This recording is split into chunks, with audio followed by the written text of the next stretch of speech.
Yeah, DB. Oh, just cleaning out the deadwood. Okay. Look, Mr. Connell, I just can't afford to be without work right now, not even for a day. I've got a mother and 2 kid sisters. More good luck telegrams. Well, you know how it is. I've just got to keep on working, see? Sorry, sister. I was sent down here to clean house. I told you I can't use your column anymore. It's lavender and no lace. Send those other people in. I'll tell you what I'll do. I get $30 a week. I'll take 25, 20 if necessary. I'll do anything you say. It isn't the money. We're after circulation. What we need is fireworks. People have been hit with sledgehammers. Start arguments. Oh, I can do that. I know this town inside out. Oh, give me a chance, All please. right, come in. Cashier's got your check. Who are these people? Gibbs, Furley, Cunningham, Giles. Hey, you sister. Don't forget to get out your last column before you pick up your check.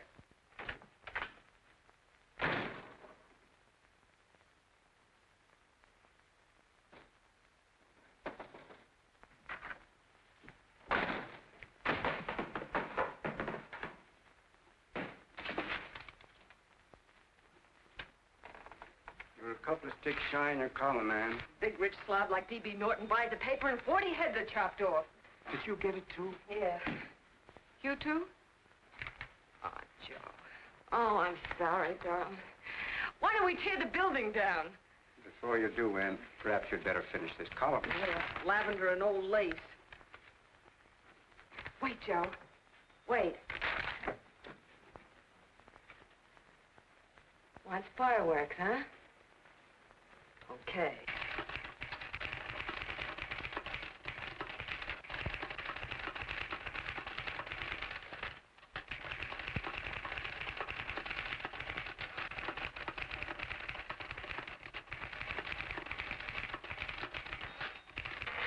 Here. Below is a letter which reached my desk this morning. It's a commentary on what we laughingly call the civilized world. Dear Miss Mitchell, 4 years ago, I was fired out of my job. Since then, I haven't been able to get another one. At first, I was sore at the state administration because it's on account of the slimy politics here we have all this unemployment. But in looking around, it seems the whole world's going to pot. So in protest, I'm going to commit suicide by jumping off the City Hall roof. Signed, a disgusted American citizen, John Doe. Editor's note, if you ask this column, the wrong people are jumping off the roofs. Hey, Ann, this is the old Fakeroo, isn't it? Never mind that, Joe. Go ahead. Sorry.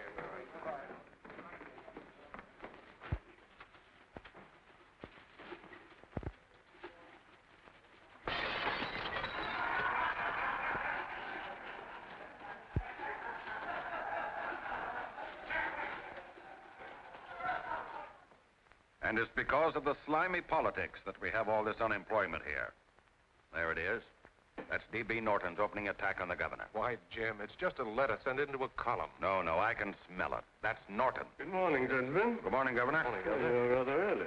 Governor, did you happen to see this in a new bulletin? Yes. I had it served with my breakfast this morning. Jim thinks it's D.B. Norton at work. Of course it is. Oh, come, Jim. That little item, D.B. Norton does things in a much bigger way. This is his opening attack on you, Governor. Take my word for it. What did he buy a paper for? Why did he engage a high-pressure editor like Connell for? He's in the oil business. I tell you, Governor, he's after your scalp. All right, Jim, all right. Don't burst a blood vessel. I'll look into it. You get me Spencer of the Daily Chronicle, please? Yes, I saw it, Governor. If you ask me, that's a phony letter. Why, that gagger's got whiskers on it. Okay, I'll get the mayor and maybe the Chamber of Commerce to go after them. Get Mayor Lovett on the phone. Sorry, the mayor's busy on the other phone. Yes, I know, Mrs. Brewster. It's a terrible reflection on our city. I've had a dozen calls already. Spencer of the Chronicle. Hold it. Just a minute. Yes, Mrs. Brewster. I'm listening. I insist that this John Doe man be found and given a job at once. Now, if something isn't done about it, I'll call out the whole auxiliary. Yes, and the junior auxiliary, too. We'll hold a meeting and see that it is. Yes, Spencer? Oh, the governor? Well, what about me? It's my building he's jumping off of, and I'm up for re-election, too. What are you doing? Get Connell at the bulletin.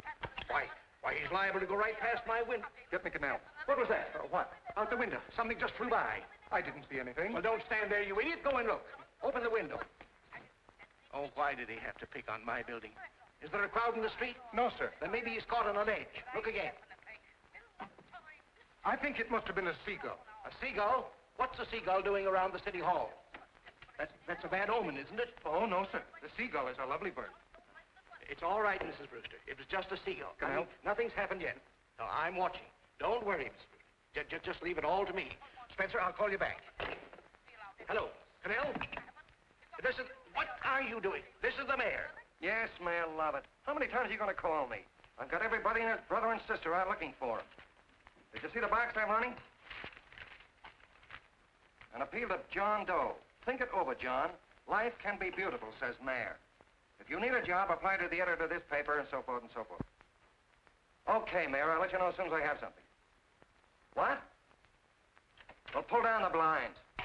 Run up to Miss Mitchell's house, boss. Boy, she's in a bad way. Where is she? Hey, do you know something? She supports a mother and 2 kids. What do you know about that? Did you find her? No. Her mother's awful worried about her. When she left the house, she said she was going on a roaring drunk. The girl, I mean. Go out and find her. Sure. Hey, but the biggest thing I didn't tell you, her old man's Doc Mitchell. You know the doctor saved my mother's life and wouldn't take any money for it? You remember that. Okay, boss, I'll go and look for her. Holy smokes, Commissioner, you've had 24 hours.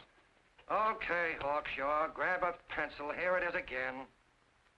About 5'5", brown eyes, light chestnut hair, and as fine a pair of legs as ever walked into this office. Did you want to see me? No. I've had the whole Army and Navy out searching for you because that's a game we play here every day. I remember distinctly being fired. That's right. But you have a piece of property that still belongs to this newspaper, and I'd like to have it. What's that? The letter. What letter? The letter from John Doe. Oh. The whole town's in an uproar. We've got to find him, and the letter's the only clue. There is no letter. We'll get a handwriting expert to... What? There is no letter. Say that again. There's no letter. I made it up. You made it up. Mm-hmm. You said you wanted fireworks. Don't you know there are 9 jobs waiting for this guy? 22 families want to board him free. 5 women want to marry him, and the mayor's practically ready to adopt him, and you... Just call the morgue, boss. He said there's a girl there. Shut up. Ann, say, why didn't you... Hey. Only one thing to do, Hank. Drop the whole business quickly. How? Run its story. Say John Doe was in here and is sorry he wrote the letter and... That's right. They've got it, sure. He came in here, and I made him change his mind. Bulletin editor saves John Doe's life. Why, it's perfect. I'll have Ned write it up. Oh, Ned, I got a story I want you to... Wait a minute. Listen, you great, big, wonderful genius of a newspaper man. You came down here to shoot some life into this dying paper, didn't you? Well, the whole town's curious about John Doe, and boom, just like that, you're going to bury him. There's enough circulation in that man to start a shortage in the ink market. And what man? John Doe. What John Doe? John Doe, the one I made up. Look, genius, now look. Suppose there was a John Doe and he walked into this office. What would you do? Find him a job and forget about the whole business, I suppose, huh? Not me. I'd make a deal with him. A deal? Sure, when you get hold of a stunt that sells papers, you don't drop it like a hot potato. Well, this is good for at least a couple of months. You know what I'd do? Between now and, let's say, Christmas when he's going to jump, I'd run a daily on. Starting with his boyhood, his schooling, his first job. A wide-eyed youngster facing a chaotic world. The problem of the average man, of all the John Does in the world. Now, then comes the drama. He meets discouragement. He finds the world his feet of clay. His ideals crumble. So what does he do? He decides to commit suicide and protest against the state of civilization. He thinks of the river, but no. No, he has a better idea. The city hall. Why? Because he wants to attract attention. He wants to get a few things off his chest, and that's the only way he can get himself heard. So? So he writes me a letter, and I dig him up. He pours out his soul to me. And from now on, we quote, I protest by John Doe. He protests against all the evils in the world. The greed, the lust, the hate, the fear. All of man's inhumanity to man. Arguments will start. Should he commit suicide or should he not? People will write in pleading with him. But no, sir, John Doe will remain adamant. On Christmas Eve, hot or cold, he goes. See? Very pretty. Very pretty indeed, Miss Mitchell. But would you mind telling me who goes on Christmas Eve? John Doe. What John Doe? The one we hire for the job, you lunkhead. Wait a minute. Let me get this through this lame brain of mine. Are you suggesting we go out and hire someone to say he's going to commit suicide on Christmas Eve? Is that it? Well, you're catching on. Who, for instance? Anybody. Beanie'll do. Why, sure. Who, me? Jump off a... Oh, no, any time at Christmas. I'm superstitious.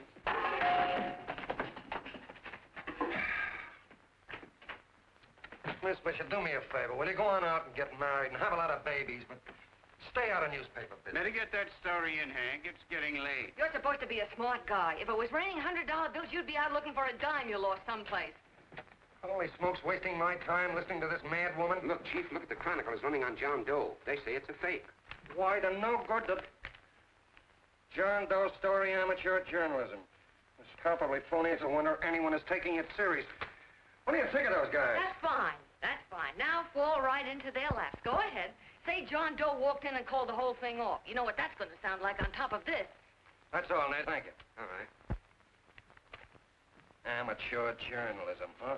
Why, that bunch of sophomores, I can teach them more about... Hey, boss, get a load of this. What? Look. What do they want? They all say they wrote the John Doe letter. boss. Oh, they all wrote the letter. Tell them all to wait.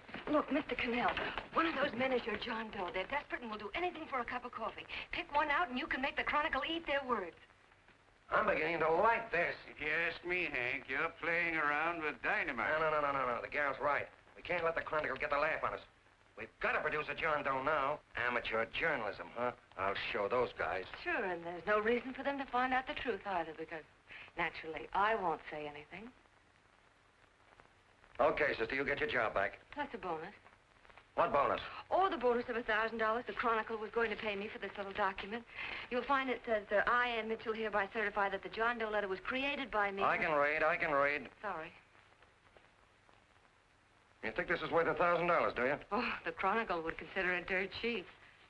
Packs everything, including a gun. Okay, sister, you got yourself a deal. Now let's take a look at the candidates. The one we pick has got to be the typical average man. Typical American that can keep his mouth shut. Show me an American who can keep his mouth shut and I'll eat him. Okay, Beanie, bring him in one at a time.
Did you write that letter to Miss Mitchell? No, I didn't. What are you doing up here, then? Well, the paper says there were some jobs around loose. Thought there might be one left over. Had any schooling? Yeah, a little. What do you do when you work? I used to pitch. Baseball? Yeah, till the wing went bad. Where'd you play? Bush leagues, mostly. How about family? Got any family? No. Oh, just traveling through, huh? Yeah. Me and a friend of mine. He's outside. Looks all right. Be perfect, a baseball player. What could be more American? She had a family, though. Be less complicated without a family. Look at that face. It's wonderful. They'll believe him. Come on. What's your name? Willoughby. John Willoughby. Long John Willoughby, they called me in baseball. Would you like to make some money? Yeah. Maybe. Would you be willing to say you wrote that letter and stick by it?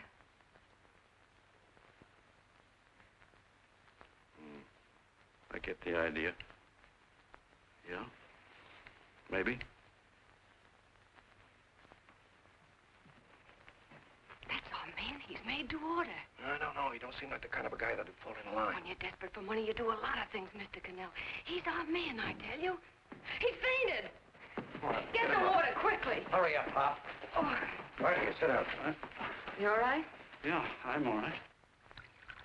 How many is that, 6?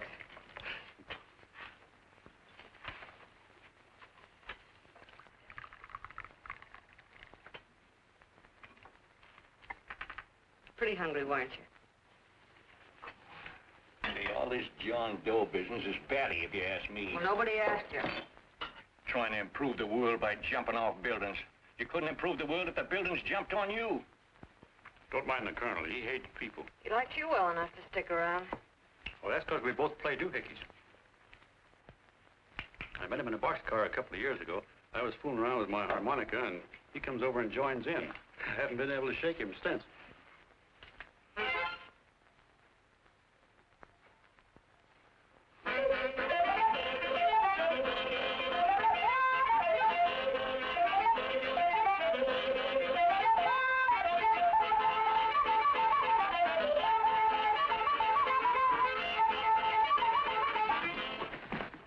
Here he is. No, you can't take pictures of him like that, eating a sandwich and with a beard.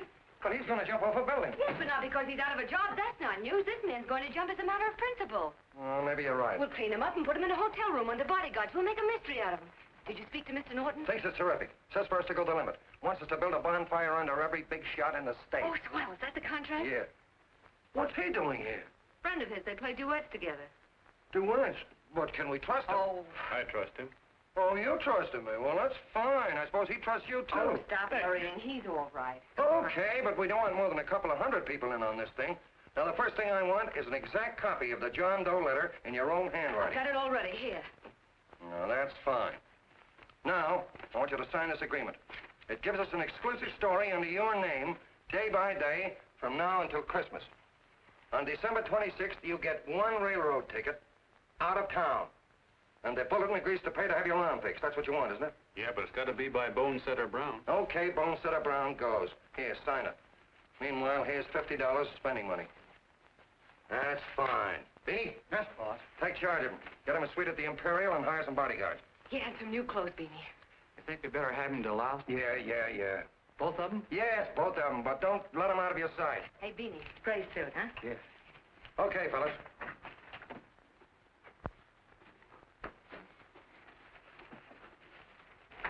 Take it easy, John Doe. And you start pounding that typewriter. Oh, boy, this is terrific. No responsibilities on our part, just statements from John Doe, and we can blast our heads off. Before you pop too many buttons, don't forget to make out that check for $1,000.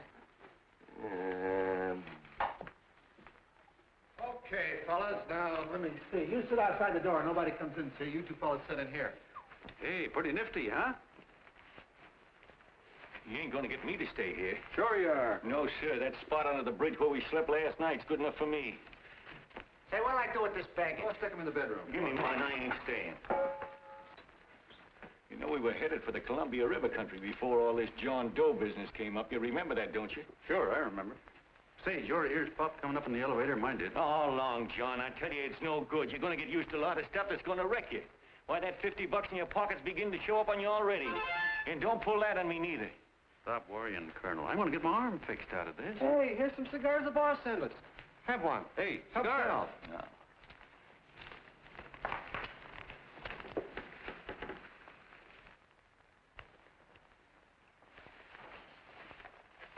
Say, I'll bet you even the major leaguers don't rate an outfit like this. Here, make yourself comfortable.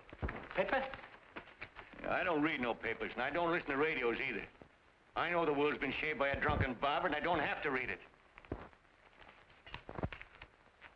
I've seen guys like you go under before. Guys that never had a worry. Then they got a hold of some dough and went goofy. The first thing that happens Hey, to a you guy... got a load of the bedroom. No. The first thing that happens to a guy like that, he starts wanting to go into restaurants and sit down at a table and eat salads and cupcakes and tea. Boy, what that kind of food does to your system.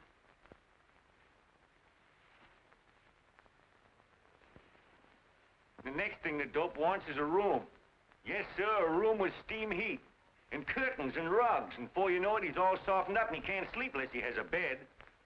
Hey, stop worrying, Colonel. $50 ain't gonna ruin me. I've seen plenty of fellas start out with $50 and wind up with a bank account. Hey, what's the matter with the bank account, anyway? And let me tell you, Long John, when you become a guy with a bank account, they got you.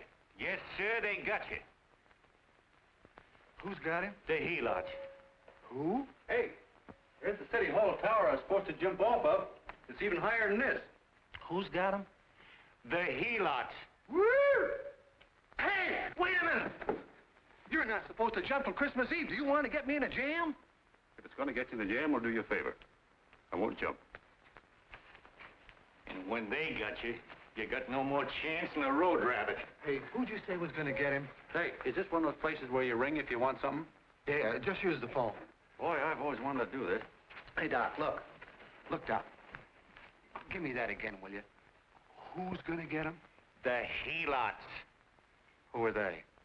Listen, sucker, you ever been broke? Sure, mostly often. All right. You're walking along. Not a nickel in your jeans. You're free as the wind. Nobody bothers you. Hundreds of people pass you by in every line of business. Shoes, hats, automobiles, radios, furniture, everything. And they're all nice, lovable people. And they let you alone. Well, is that right? Then you get a hold of some dough, and what happens?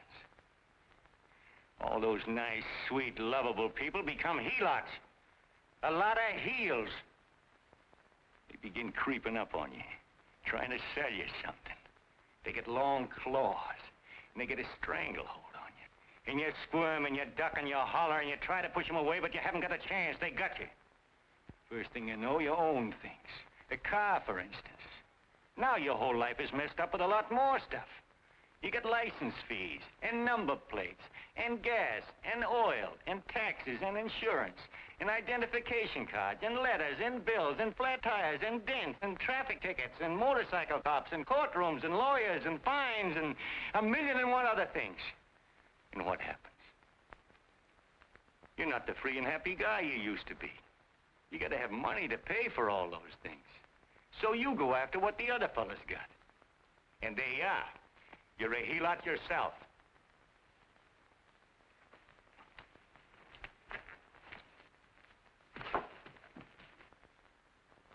You win, Colonel. Here, take the 50. Go ahead and get rid of it. You bet I will, just as fast as I can. I'm gonna get some canned goods, a fishing rod, and the rest I'm gonna give away. Give away? Hey, get me a pitcher's glove. I gotta get some practice. Say, he's giving it away. I'm gonna get me some of that. Hey, come back here, you helot.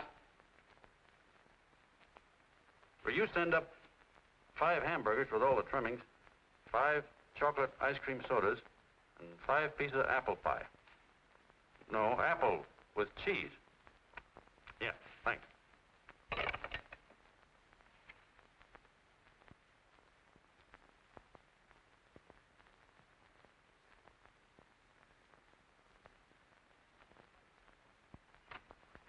Hello there. Well, well. If it isn't the man about town. All set, Miss Ann. Hmm? Oh, yes. Let's go. Let's see, we want some action in these pictures. Action? Mm-hmm. That's good. No. This man's going to jump off a roof. Oh. Here, wait a minute. Let me comb your hair. Sit down. Yeah, that's better.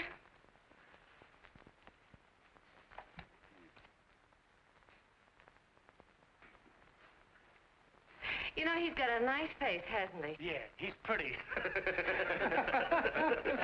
Sit down, quiet egghead. All right, now a serious expression.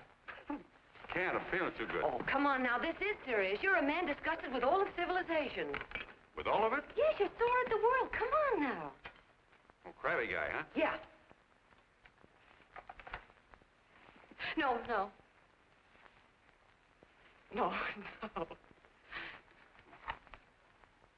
No, look. You don't have to smell the world. Well, all those guys in the Never picture mind stand- those guys. All right, stand up.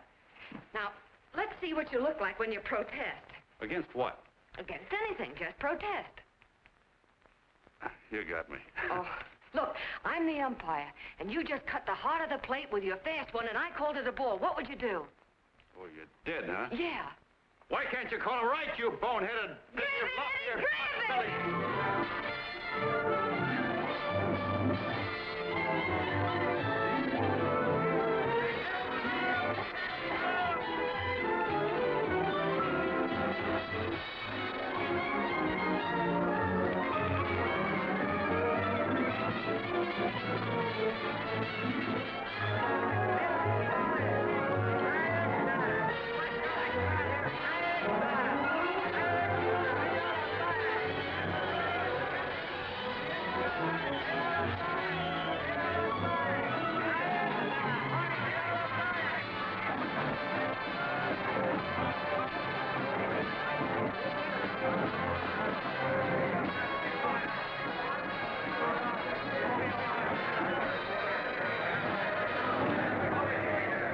I don't care whose picture they're publishing. I still say that this John Doe person is a myth, and you can quote me on that. And I'm going to insist on his being produced for questioning. You know as well as I do that this whole thing is being engineered by a vicious man with a vicious purpose, Mr. D.B. Norton.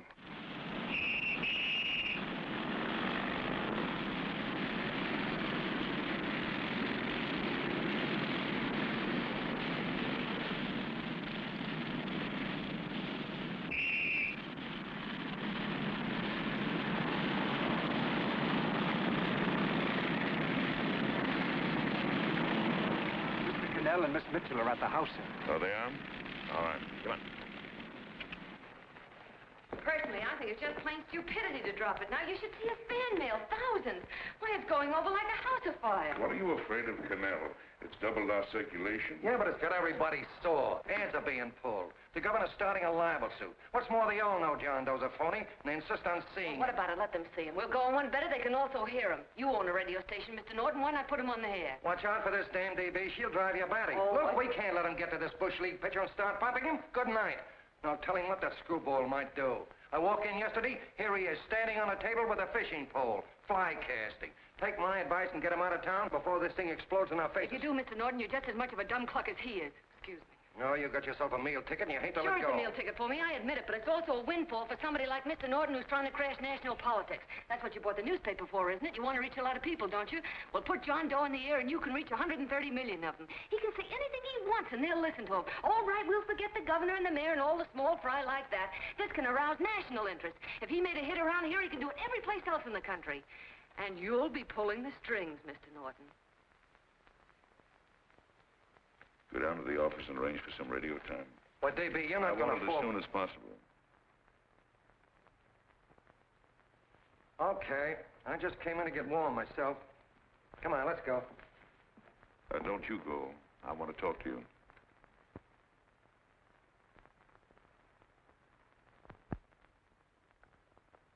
Sit down.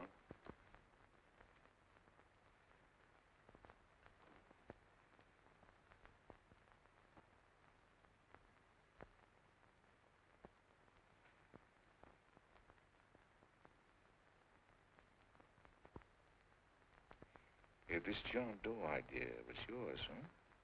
Yes, sir.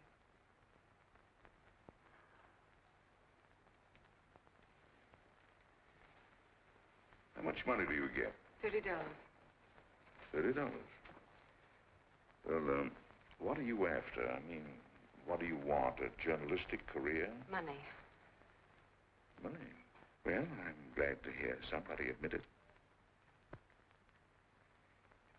You suppose you could write a radio speech that would put that fellow over? Oh, I'm sure I can. Do it, and I'll give you $100 a week. $100? That's only the beginning. You play your cards right, and you'll never have to worry about money again. Oh, I knew it. Hello. Hello. Whenever there's a pretty woman around. This is my nephew, Ted Sheldon, Miss Mitchell. How do you do? How do you do? All right, Casanova, I'll give you a break. See that Miss Mitchell gets a car to take her home. Always reading my mind, aren't you? Thank you very much for everything. And Miss Mitchell, I think from now on you'd better work directly with me. Yes, sir.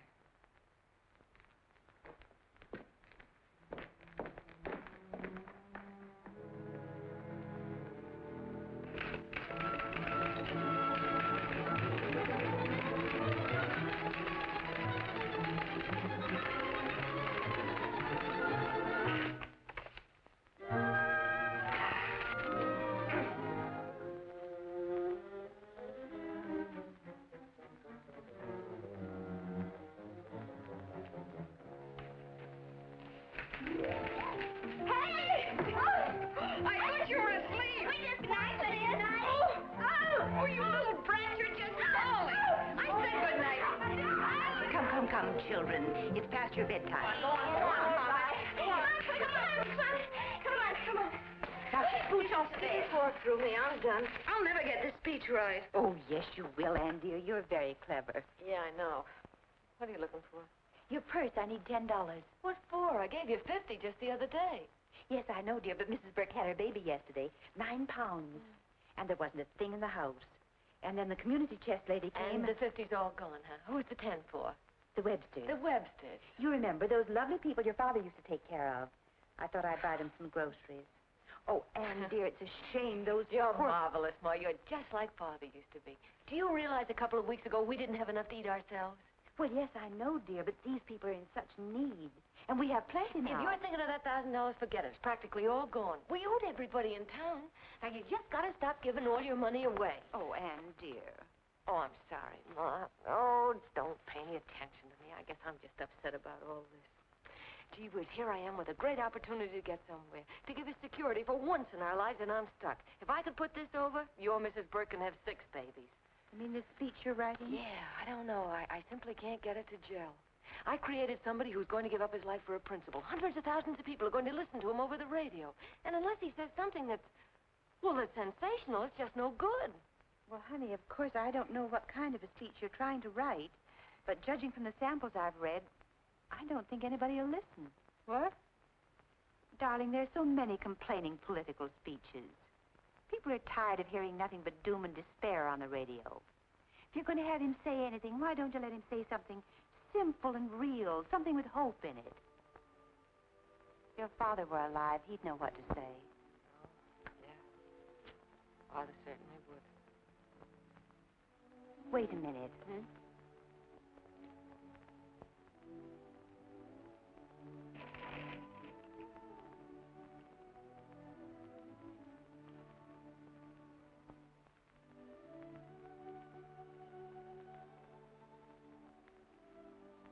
That's your father's diary, Anne. Father's... I never knew he had a diary. There's enough in it for 100 speeches. Things people ought to hear nowadays. You be careful of it, won't you, dear? Always help to keep your father alive for me. You bet I will, Ma. Wait a minute. John Doe don't want to sign no autograph. Well, what does he do all day? What does he do all day? He's writing out his memories. Sorry, lady, you can't see Mr. Doe. He wants to be alone. No, he just sits around all day and commutes with himself.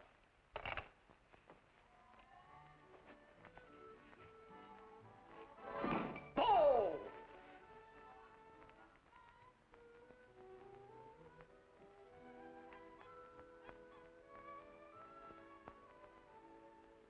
I don't know how you're going to stand it around here till after Christmas. I'll bet you ain't heard a train whistle in 2 weeks.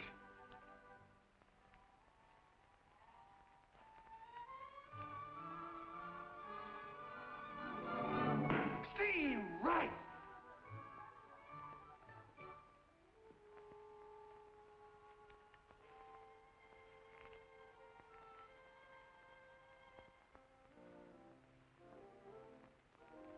I know why you're hanging around.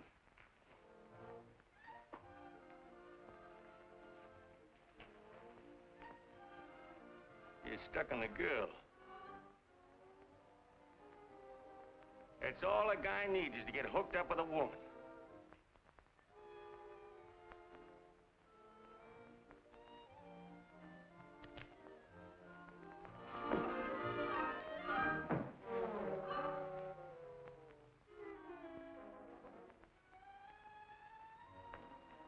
What was that, a single? First baseman dropped the ball. Butterfingers. Tough luck, pal.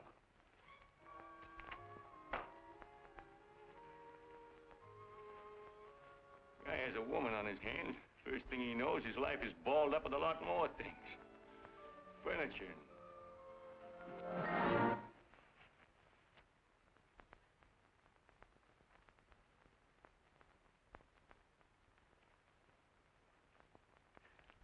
Did you get him? You're out. Swell. What's this, the end of the 8th? 9th.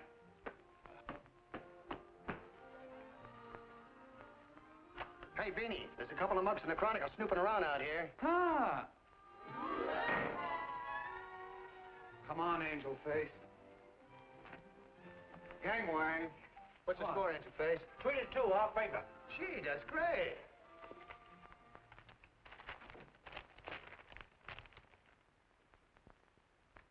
Hey, you got swell form there. Must have been a pretty good pitcher. Pretty good. Say, I was just about ready for the major leagues when I chipped a bone in my elbow. I got it pitching a 19-inning game. 19? Yeah. There was a major league scout there watching me, too. And he came down after a game of the contract. You know what? I couldn't lift my arm to sign it. I'll be okay, though, as soon as I get it fixed up. It's too bad. What do you mean, too bad? Huh? Oh, that you'll never be able to play again. What are you talking about? I just told you I was going to get... Well, you know how they are in baseball if a guy's mixed up in a racket. Racket? What do you mean? Well, I was just thinking about this John Doe business. Why, as soon as it comes out it's all a fake, you'll be washed up in baseball, won't you? Yeah. Hey, doggone. I never thought about that.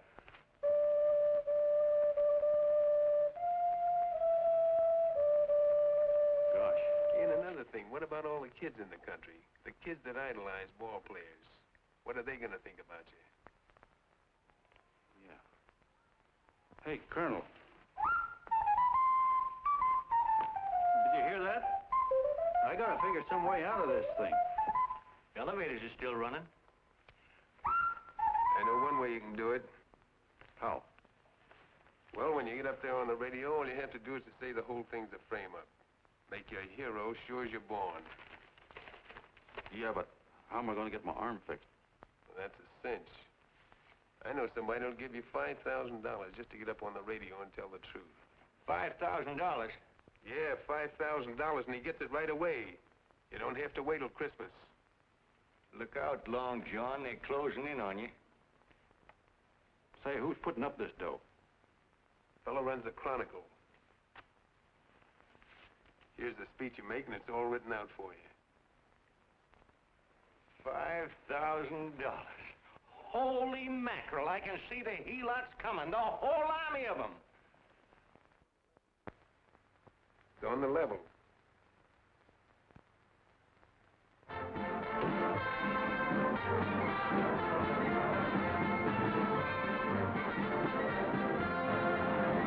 No, I'm sorry. Tickets for the broadcast are all gone. Phone the bulletin. Sorry, no more tickets left.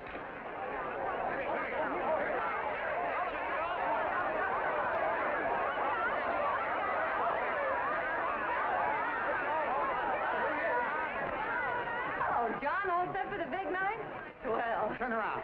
One moment. Now stand still. Hold it. A big smile, Miss Joe. Okay, Jeannie, that's all. Take him out. Now, look, John, here's the speech. It's in caps and double spaced. You won't have any trouble reading it. Not nervous, are you? No. Of course not. He wouldn't be. Who? John Doe, the one in there. Hey, don't let your knees rattle. It picks up on the mic. Oh, Jeannie, you needn't be nervous, John. All you have to remember is to be sincere. Pick up that phone, Miss Mitchell. It's for you. Okay. Hello? Yes, Mother. Oh, thank you, darling. Oh, there he is, the poor dear man. Oh, good luck to you, Mr. Doe. We want you to know that we're all for you. The girls all decided that you're not to jump off any roof at all. Oh, we'll stop it. You got the speech I gave you? Yeah. Now, look. I'll give this money to the colonel just as soon as you get started. We'll have a car waiting at the side entrance for you. Okay. How'd you get in here? Huh? Oh, I just came in to wish him Come luck. on, out. Mother says good luck, too. John, when you read that speech, please believe every word of it. He turned out to be a wonderful person, John. Who? John Doe, the one in the speech. Oh. You know something? I've actually fallen in love with him. All right, there he is, sister. Now, come on, plenty of room. What's the idea? No, that's too much. Not so much. Come on, read it. Oh, this is no time for cheap publicity, Mr. Connell. Listen, if that guy lays an egg, I want to get something out of it. I'm getting a Jane Doe ready. Oh, come on. Here. Will you, fellas? Give me a All right, kiss. that's I enough. have to make just one more. Well, that's fine, honey. You go ahead. All right, Ask me, Eddie. Vincent. You go ahead. How you doing? Oh. All right, Benny, bring him in. Holy smoke, a happy helot. There you are, boss, just like you ordered. Symbols of little people. Okay, get him up. All right, young fella. This is ridiculous, Mr. Connell. Come on, give me a kiss. It is on the airplane. Come on, stop it. Oh, fellas, No, come on. Come on, that's right. Do what you can get all the pictures you want. Thank you very much. Come on. Well, yeah, that's right. Come on, Snooks, you better bail out. So goodbye, Mr. Doe. Beanie. All right. Better get ready. 1 minute to go. Wow, 1 minute to go. The score is nothing to nothing. Now, please, John, You won't let me down, will you? Will you? Of course you won't. If you'll just think of yourself as the real John Doe. Listen, everything in that speech are things a certain man believed in. He was my father, John. When he talked, people listened. And they listened to you, too. Funny. You know what my mother said the other night? She said to look into your eyes, that I'd see Father there. Hey, what do you say? Okay, we're coming. Come on. Now, listen, John, you're a pitcher. Now get in there and pitch. Good luck. Give him room, let him through. Come on.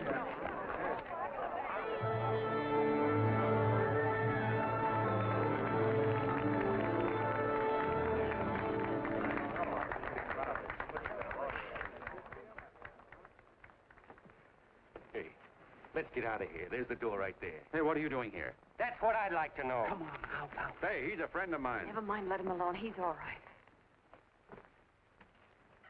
I'll be right over there pulling for you. John, over here.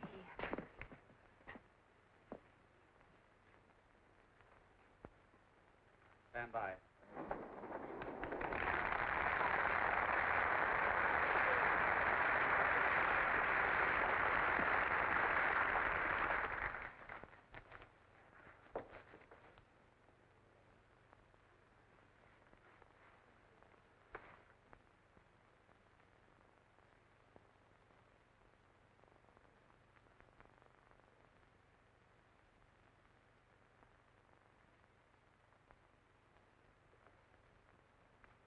Phone the Chronicle. Tell them to start getting those extras out.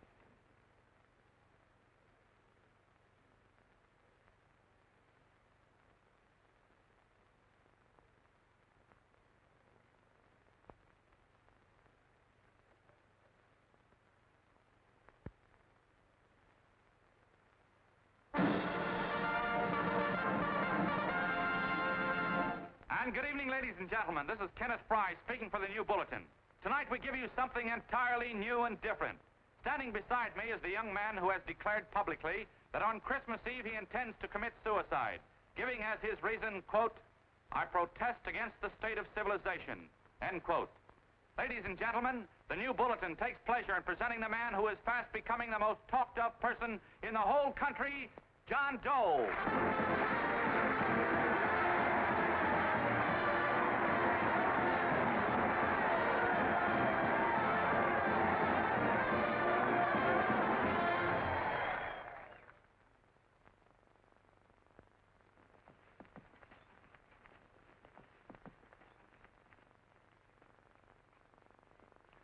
Ladies and gentlemen, I am the man you all know as John Doe. I took that name because it seems to describe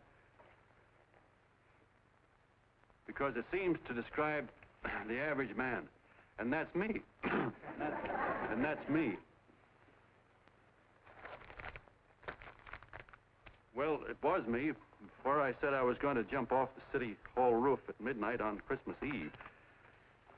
Now I guess I'm not average anymore. Now I'm getting all sorts of attention. From big shots, too. We've been double-crossed. The mayor and the governor, for instance. They don't like those articles I've been writing. You're an imposter, young fellow. That's a pack of lies you're telling. Who wrote that speech for you?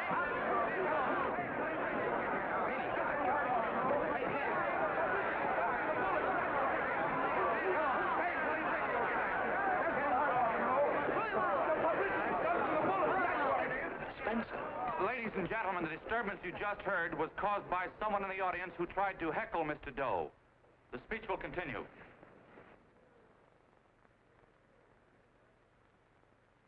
Well, people like the governor and that fellow there can stop worrying. I'm not going to talk about them. I'm going to talk about us. The average guys, the John Does. If anybody should ask you what the average John Doe is like, you couldn't tell him because he's a million and one things. He's Mr. Big and Mr. Small. He's simple and he's wise. He's inherently honest, but he's got a streak of larceny in his heart. He seldom walks up to a public telephone without shoving his finger into the slot to see if somebody left a nickel there.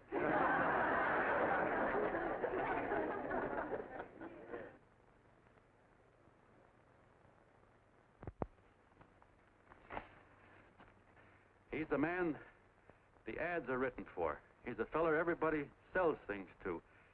He's Joe Doe, the world's greatest stooge and the world's greatest strength.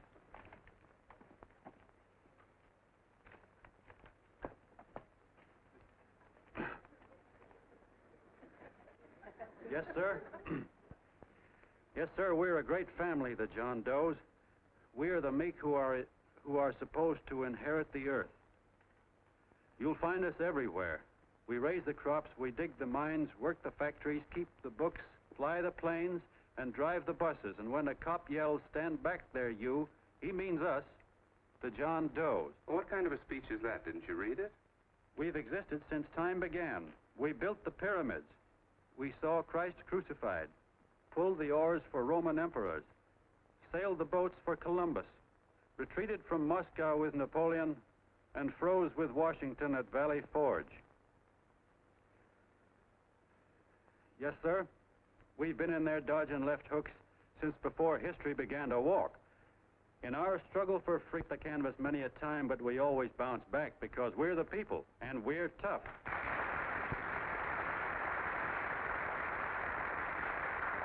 They've started a lot of talk about free people going soft, that we can't take it.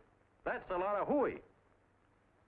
A free people can beat the world at anything, from war to tiddlywinks, if we all pull in the same direction.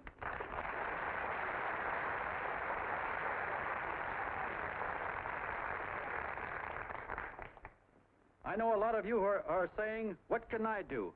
I'm just a little punk. I don't count." Well, you're dead wrong. The little punks have always counted, because in the long run, the character of a country is the sum total of the character of its little punks.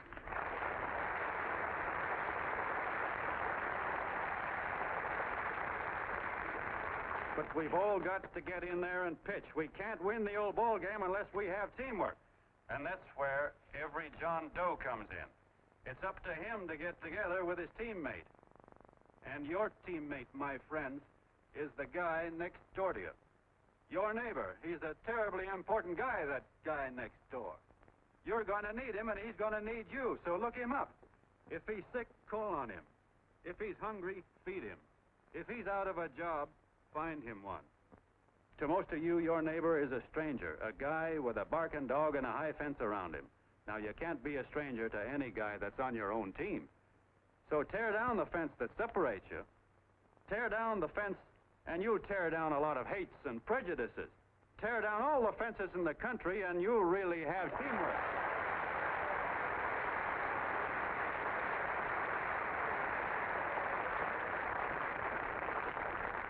I know a lot of you are saying to yourselves, "He's asking for a miracle to happen. He's expecting people to change all of a sudden." Well, you're wrong. It's no miracle. It's no miracle because I see it happen once every year, and so do you, at Christmas time. There's something swell about the spirit of Christmas, to see what it does to people, all kinds of people. Now, why can't that spirit, that same warm Christmas spirit, last the whole year round? Gosh, if it ever did, if each and every John Doe would make that spirit last 365 days out of the year, we'd develop such a strength, we'd create such a tidal wave of goodwill that no human force could stand against it. Yes, sir, my friends. The meek can only inherit the earth when the John Does start loving their neighbors. You better start right now. Don't wait till the game is called on account of darkness. Wake up, John Doe. You're the hope of the world.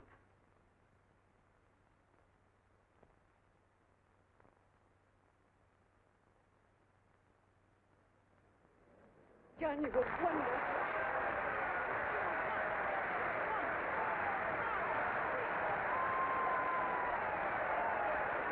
Let's get out of here. Now you're talking.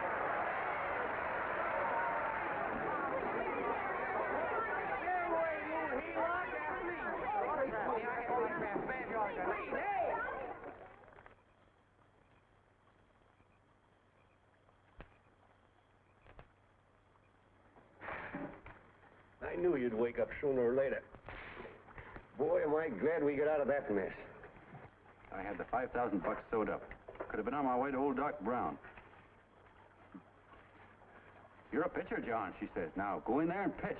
What a sucker. Yeah, she's a heel-lot just like the rest of us. Lucky you got away from her. What was I doing up there making a speech anyway? Me, huh?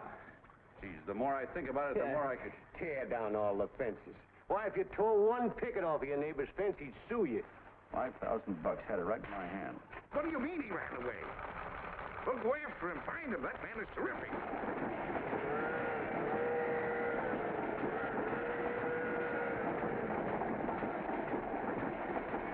Columbia River, here we come.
About that big and about that thick?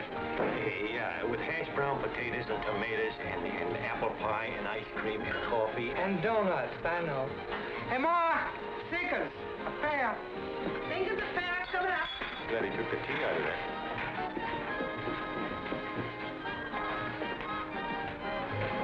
Hey, look. Join the John Doe Club. John Doe Club?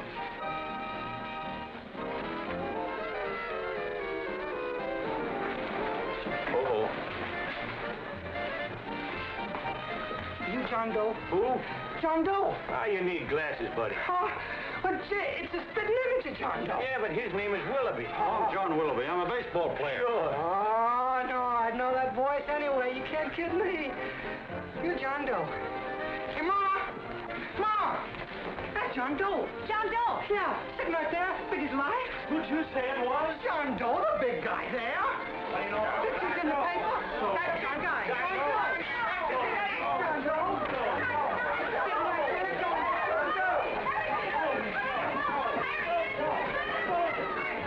Hey, operator. Dan Beaner. Look, call everybody in town. John Doe was just in my place. Yeah, he ordered donuts.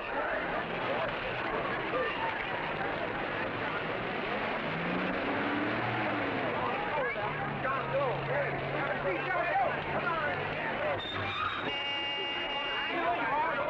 You're all neighbors. See, John Doe. We're all neighbors. But my office is packed like a sardine box. What does John Doe look like, Mr. Mayor? Oh, he's one of those great big outdoor type men. No, you can't see him. You didn't vote for me the last time. Shame on you. What are you doing there? Get off my front porch anyhow. Mr. Norton come yet? Oh, well, I wonder where he's at. What's keeping him? He should have been here 15 minutes ago. Oh, there he comes now. Now, everybody on your dignity. Don't do anything to disgrace us. A little town, but we got to show off. Better let me talk to him. All right, but present it to him as a great cause for the common man. Ah, here he comes. Now, give him room down there. Give him room, folks. Come on now. Come on. Here he comes. Here he comes. Here, Mr. Norton. How do you do, Mr. Norton? I'm Mayor Hawkins. Get Mr. Norton. Let me go, you darn tool. I'm the mayor. Mr. Norton. Mr. Norton. Mr. Norton. I'm Mayor Hawkins. Your office telephoned me to hold him. Well, that's fine. How is he? Oh, he's fine. He's right in my office there. You know, it's a great honor having John Doe here, and you too. Haven't had so much excitement since the old city hall burned down. People are so excited, and then it tore its clothes off. Oh, Matilda, darling, phone the newspapers, tell them Mr. Norton's here. Step right inside, Mr. Norton. My office. Very comfortable here, Mr. Norton. Just had it air conditioned. Gangway, please. Make room for Mr. Norton. Gangway. Gangway.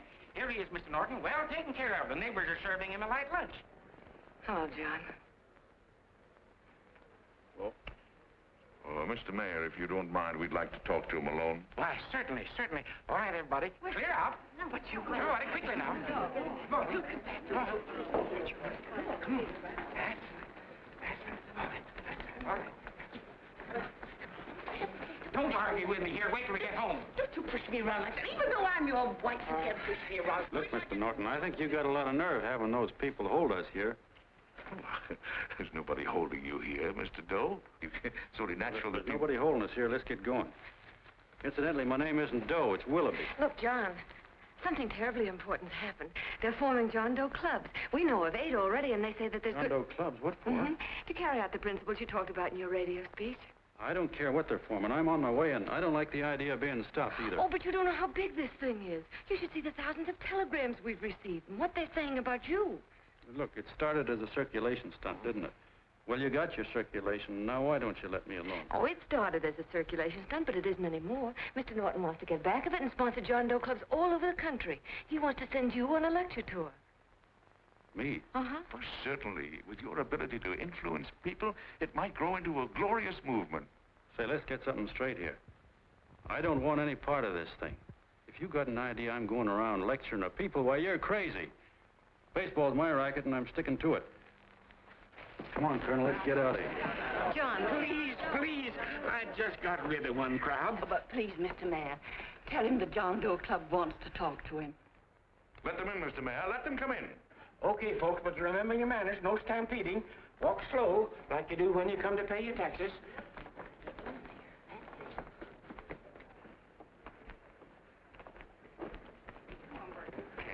All right, give me a chance. come right in.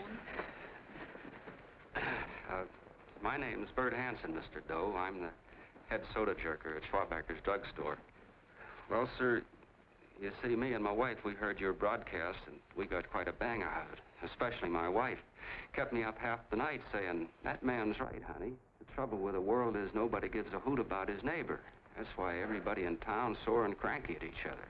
And I kept saying, oh, that's fine, but how's a guy going to go around loving the kind of neighbors we got? Old Sourpuss, for instance. You see, Sourpuss Smithers is a guy who lives all alone next door to us. He's a cranky old man and runs a second-hand furniture store. We haven't spoken to him for years. I always figured he was an ornery old gent that hated the world because he was always slamming his garage door and playing the radio so loud he kept half the neighbors up. Well, anyway, the next morning I'm out watering the lawn and I look over and there's Sourpuss on the other side of the hedge straightening out a dent in his fender. And my wife yells to me out the window. She says, go on, speak to him, Bert. And I figured, well, heck, I can't lose anything, so I yelled over to him, good morning, Mr. Smithers. He went right on pounding his fender. Was I burned? So I turned around to give my wife a dirty look, and she said, louder, louder, he didn't hear you. So in a voice you could have heard in the next county, I yelled, good morning, Mr. Smithers. Well, sir, you could have knocked me over with a feather.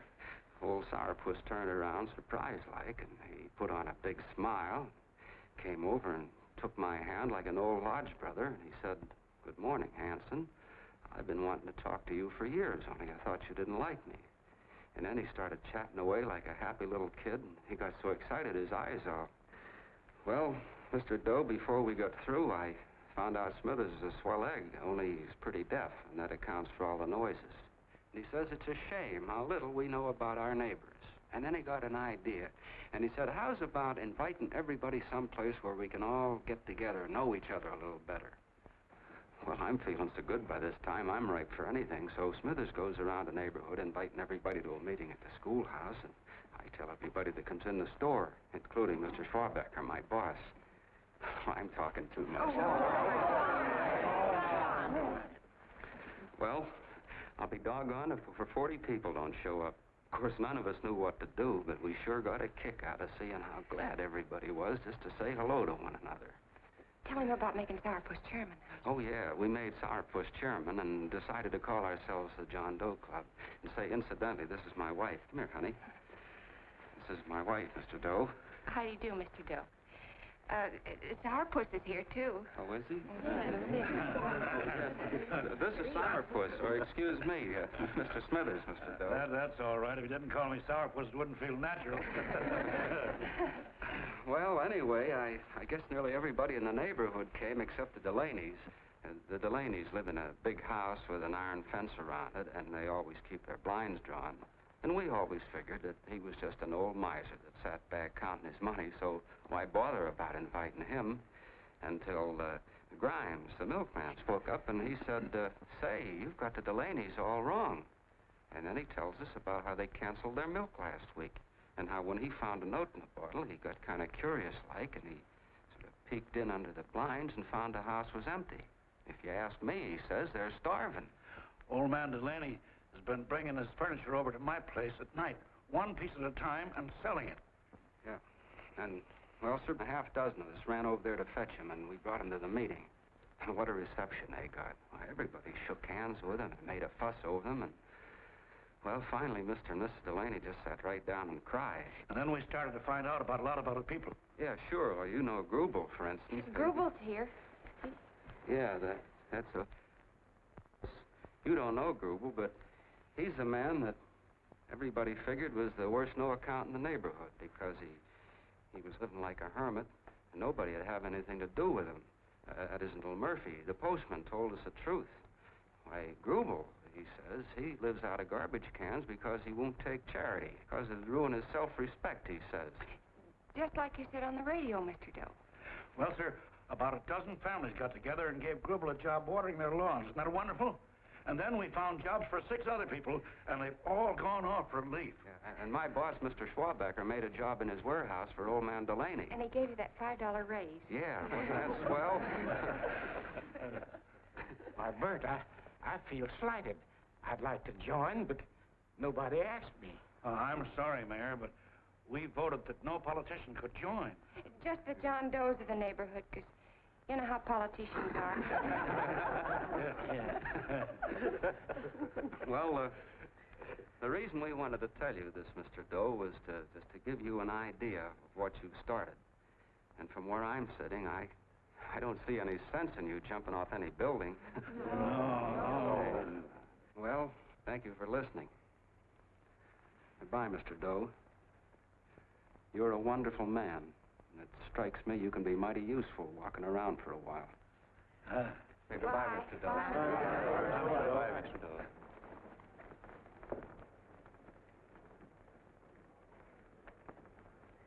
I'm Mrs. Delaney, Mr. Doe.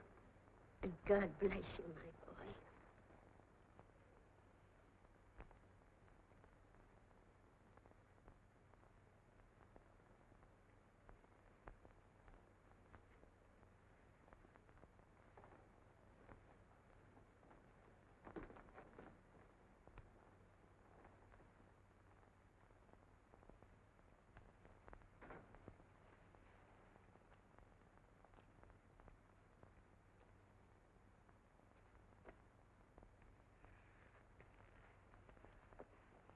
Gee whiz, I'm all mixed up. I don't get it. Look, all those swell people think I'm going to jump off a building or something. I never had any such idea. Gosh. The fellow'd have to be a mighty fine example himself to go around telling other people how to... Say, look, what happened the other night was on account of Miss Mitchell here. She wrote the stuff. Don't you see what a wonderful thing this can be? But we need you, John. You're hooked. I can see that right now. They got you. Well, I'm through.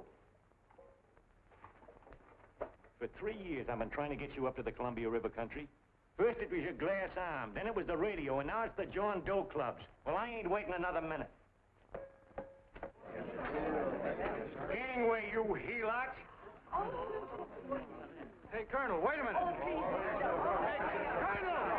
I want you personally to go along with John Doe and Miss Mitchell and handle the press and the radio. Me? Yes, I don't want to take any chances. And Johnson? Yes, TV. Your crew will do the mop-up job. They'll follow John Doe into every town, see that the clubs are properly organized and the charter's issued. Right. There are only 8 flags up there now. I want to see that map covered before we get through.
If they made demands, I'd understand it. But the John Does ask for nothing.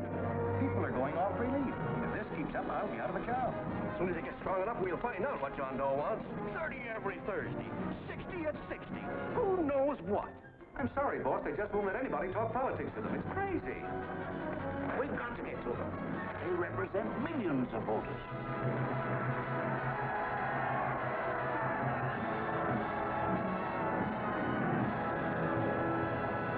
I tell you, ladies and gentlemen, this thing has been nothing short of a prairie fire. We've received so many applications for charters to the John Doe clubs, we haven't been able to take care of them. I'd hate to have that many pins stuck in me. This John Doe convention is a natural. It's going to put our city on the map. By over 2,400 John Doe clubs are sending delegates. Can you imagine that? You, Mr. Mayor, will be the official host. You will make the arrangements for decorating the city, parades, and a reception for John Doe when he gets home. And don't wear your high hat. No high hat? No high hat. And from you, Connell, I want a special John Doe edition every day until the convention is over. And now, if you will, please step into the outer office and look your prettiest because there are photographers there to take pictures of this committee. Don't worry, Libby. Everything will be taken care of. Isn't it all too wonderful? Gather down here tonight, and I'll get an ice cream from you. Well, Mr. Mayor, would you step down in front row, please? You ladies get close to him. That's it. Well, I don't get it. Get what? Look, DB, I'm supposed to know my way around. This John Doe movement has cost you a fortune. Now, this convention is going to cost plenty. Well? Well, I'm stuck with 2 and 2, and I'm a sucker if I can make 4 out of it. Where do you come in? I'll have the satisfaction of knowing that my money has been spent for a worthy cause. I see. I better stick to running the paper, huh? I think maybe you better have. And Connell, I'd like to have the John Doe contract, all the receipts for the money we advanced him with the letter Miss Mitchell wrote, which I gave her $1,000. Yes, sure. Well, we leave for the airport. Half an hour. Is that Johnny boy's room? Better hustle him up. He'll be ready on time. He's packing. Ah, good. Did you see his picture on the cover of Time? Yeah. I gotta give you credit, Annie girl. I've handled a good many big promotions in my time. Everything from a World's Fair to a channel swimmer. But this one has certainly got me spinning. And now a John Doe convention. Wow. Say, if you could only get him to jump off the City Hall roof on Christmas Eve, I'd guarantee you 500,000 people there. Charlie. Huh? What do you make of him? Oh, Johnny boy? Well, I don't know what angle you want, but I'll give it to you quick. Number 1, he's got great yokel appeal, but he's a nice guy. Number 2, he's beginning to believe he really wrote that original suicide letter that you made up. Number 3, he thinks that you're Joan of Arc or something. Yeah, I know. Number 4, well, you know what number 4 is. He's nuts about you. Yeah, it's running out of his ears. You left out number 5. We're all healed, me especially. Holy smoke. Come in.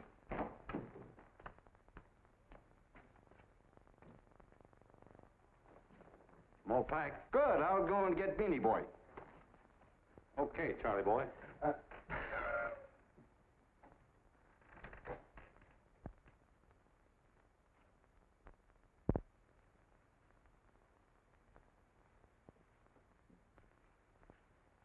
Can I help you pack? No, thank you.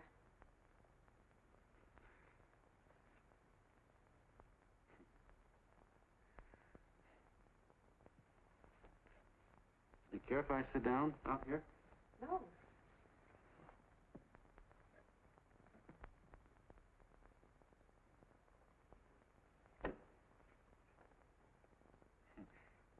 You know, I had a crazy dream last night. It was about you. About me? Sure was crazy. I dreamt I was your father.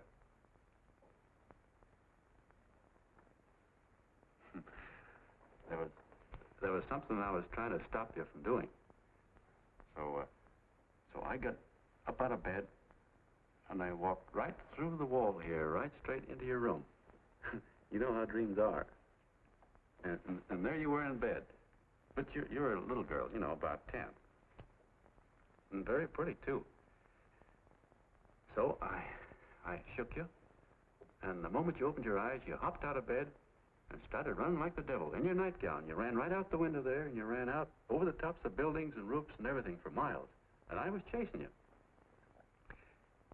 And all the time you were running, you kept growing bigger and bigger and bigger, and pretty soon you were as big as you are now, you know, grown up. And all the time I kept asking myself, what am I chasing her for? And I didn't know.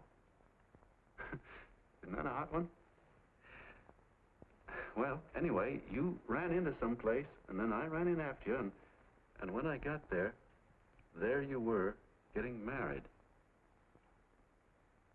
And the nightgown had changed into a beautiful wedding gown. You sure look pretty, too. And then I knew what it was I was trying to stop you from doing. Dreams are sure crazy, aren't they? Well, would you like to know who it was you were marrying? Oh, a tall, handsome Ubangi, I suppose. No, not that bad. It was that fellow that sends you flowers every day. What's his name? Mr. Norton's nephew? Ed Sheldon. Yeah, that's the one. But here's the funniest part of it all. I was the fellow up there doing the marrying, you know, the justice of peace or something. You were? I thought you were chasing me. Well, yes, I was, but I was your father then, see? But the real me, John Doe, or that is, Long John Willoughby, I was the fellow up there with the book. You know what I mean? I guess so. Then what happened? Well, I took you across my knee and I started spanking you. That is, I didn't do it. I mean, I did do it, but it wasn't me, you see. I was your father then. Well, I held you across my knee and I said, Annie, I won't allow you to marry a man that's just rich or that has his secretary send you flowers. The man you marry has got to swim rivers for you. He's got to climb high mountains for you. He's got to slay dragons for you. He's got to perform wonderful deeds for you. Yes, sir. And all the time, the guy up there, you know, with the book, me, just stood there nodding his head. He said, go to it, Pop. Whack her one from me, because that's just the way I feel about it, too. So he said, come on down here and whack her yourself. So I came down, and I whacked you a good one, see? And he whacked you. And I whacked you another one, and we both started whacking you like... Well, if you're through whacking her, come on, let's get going. Okay, fellas, right in here. You go out the side entrance, there's a bunch of autograph seekers out front. We'll be down with the bags in a minute. Come on, don't make a government project out of it. Hi, Benny. When's our plane take off again? Couple of minutes. How many people do you think we've talked to already, outside the radio, I mean? Oh, I don't know. About 300,000. 300,000. What makes them do it, Ann? What makes them come and listen and get up their John Doe clubs the way they do? I've been trying to figure it out. Look, John, what we're handing them are platitudes. Things they've heard a million times. Love thy neighbor, clouds have silver linings, turn the other cheek. It's just as... Yeah, I heard them a million times, too, but... there you are. Maybe they're like me, just beginning to get an idea of what those things mean.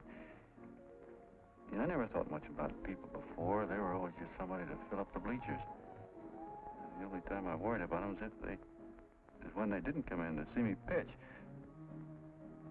You know, lately I've been watching them when I talk to them. I could see something in their faces. I could feel that they were hungry for something. You know what I mean?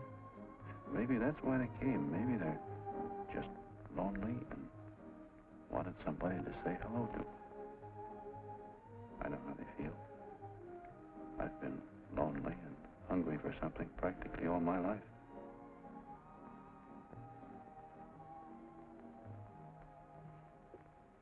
All aboard, folks.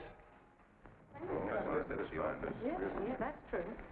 Oh, somebody else sitting here? No, that's your seat. And this is your coat. Mine? A little token of appreciation. Oh, it's beautiful, D.B. Well, I don't quite know what to say. Well, don't say anything at all. Just sit down. Oh. Go ahead, open it. Oh.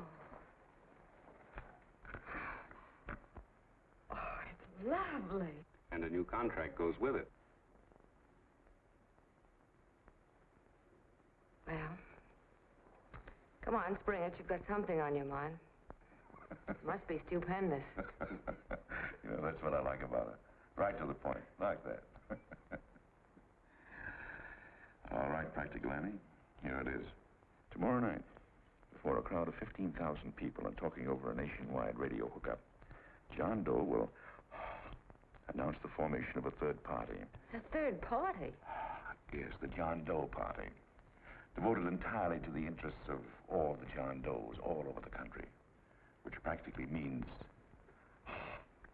90% of the voters. He will also announce the third party's candidate for the presidency. A man whom he personally recommends, a great humanitarian, the best friend the John Does have. Mr. D.B. Norton. Yes.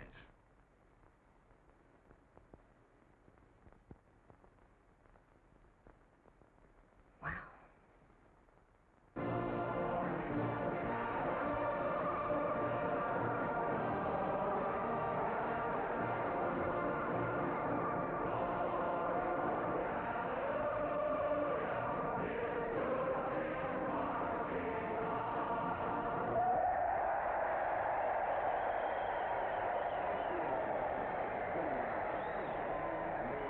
And although the opening of the convention is hours off, the delegates are already pouring into the ballpark by the droves, with lunch baskets, banners, and petitions asking John Doe not to jump off any roof. No matter how you look at it, it's still a phenomenal movement. These John Does, or the hoi polloi, as you've heard people call them, have been laughed at and ridiculed, but here they are, gay and happy, having traveled thousands of miles, their expenses paid by their neighbors, to come here to pay homage to their hero, John Doe. And in these days of wars and bombings, it's a hopeful sign that a simple idea like this can sweep the country.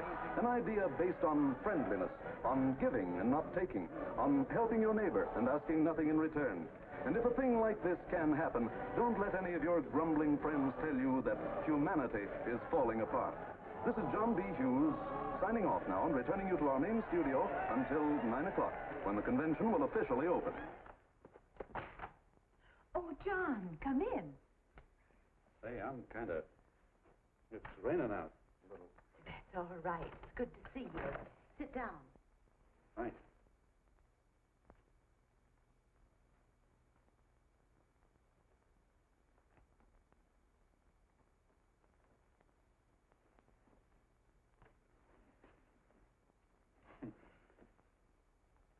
It's for Anne. Oh, how nice. Thank you very much. Flowers. I'm terribly sorry she isn't here. She isn't? No, she just left. I'm surprised you didn't run into her. She went over to Mr. Norton's house. Oh. Did you want to see her about something important? Yeah. Well, no, it'll wait. Say, he's a nice man, isn't he? Mr. Norton, I mean. He's done an awful lot for the...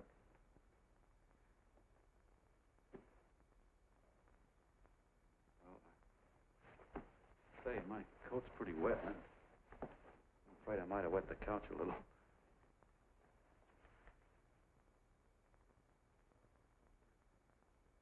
Well, I guess I'll see her at the convention later. Yes, of course. I'll see that she gets the flowers. Thanks. Good night, Mrs. Mitchell. Good night, John.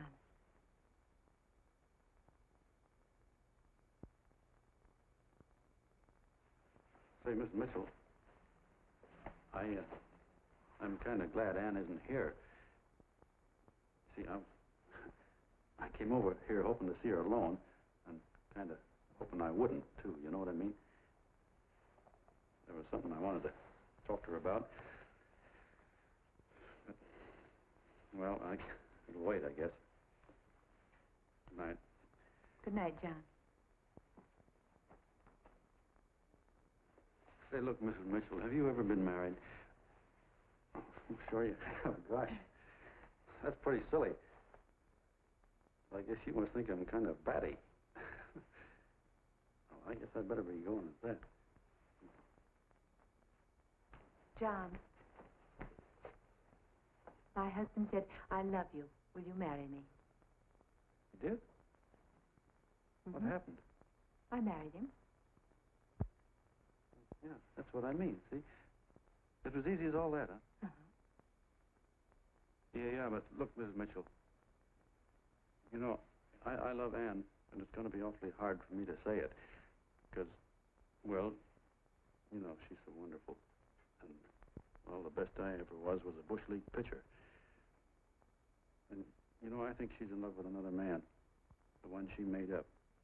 You know, the real John Doe. Well, that's pretty tough competition. I bet you he'd know how to say it all right. With me, I get up to it and around it and in back of it, but I never get right to it. You know what I mean? So the only chance I've got is, well, if somebody could kind of give her a warning, sort of prepare her for the shock. You mean you'd like me to do it? Hmm? Well, I was thinking that, yeah, you know, sort of break the ice. Of course I will, John. Thank you, Mrs. Mitchell. Hey, you're okay.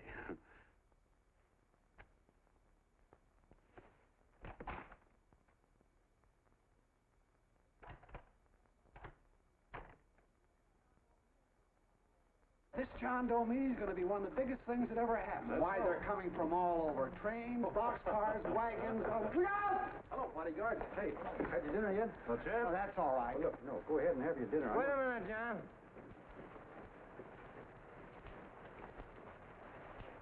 Hello, Mr. Connell. How are you, John? John, I want to have a little talk with you. What's the matter? Are you falling? Come on. Hey, Ball. Oh, quiet. Say, tell me something. Did you read the speech you're going to make tonight? No, I never read the speeches before I make them. I get more of a kick out of it that way. It's just exactly what I thought. Beanie, go on down to the office, tell Pop to give you the speech. There's a copy on my desk. Gee whiz, boss, you know Mr. Norton told me not to leave him, not even for a minute. Go on. We'll be at Jim's bar up the street. You're a nice guy, John. I like you. You're gentle. I always like gentle people. Me, I'm hard. Hard and tough. I got use for hard people. Gotta be gentle to suit me. Like you, for instance.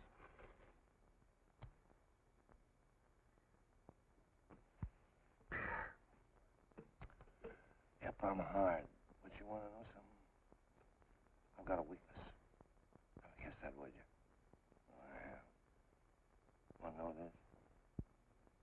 Star-Spangled Banner. Screw you. Well, maybe it is, but play the Star-Spangled Banner. I'm a sucker for it. Always gets me right here. Know what I mean? Yeah, it gets me right back here. Oh, back there, huh?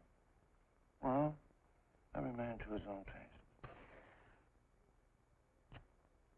You weren't old enough. You weren't old enough for the World War, were you, Jim? No, of course not. Oh, you must have been just kidding. I was just ripe and raring to go. You know what my old man did when I joined up? He joined up, too. Got to be a sergeant. And here's the kick for you. We were in the same outfit. Funny, huh? Hmm?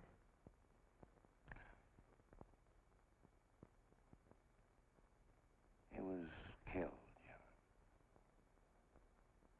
I saw him get it.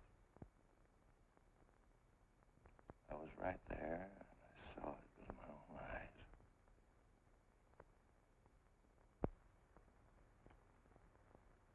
Me, I came out without a scratch.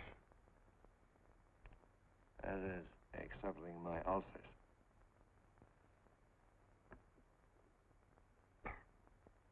We should be drinking milk, you know. This stuff is poison.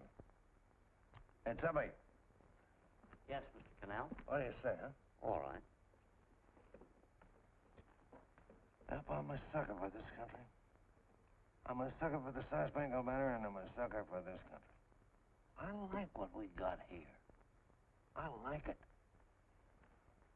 A guy can say what he wants and do what he wants without having a bayonet shoved through his belly. And that's all right. You betcha.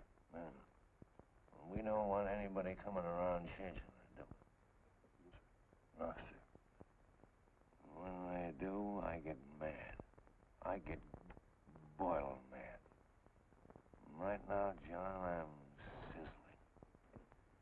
I get mad for a lot of other guys besides myself. I get mad for a guy named Washington, and a guy named Jefferson, and Lincoln. Lighthouses, John. Lighthouses in a foggy world. You know what I mean?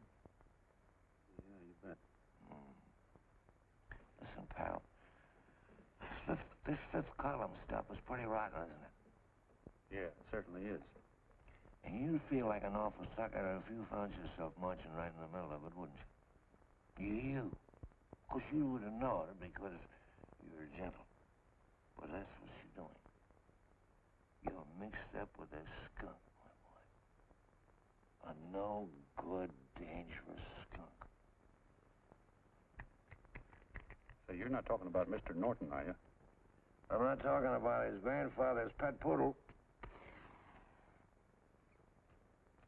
You must be wrong, Mr. Connell. 'Cause he's been marvelous about the John Doe clubs. Yeah? Say, you're as sold on this John Doe idea, aren't you? Sure. Yes, sir. I don't blame you. So am I. It's a beautiful miracle. A miracle that can only happen right here in the good old USA. And I think it's terrific. What do you think of that? Me, hard-boiled Connell, and I think it's plenty terrific.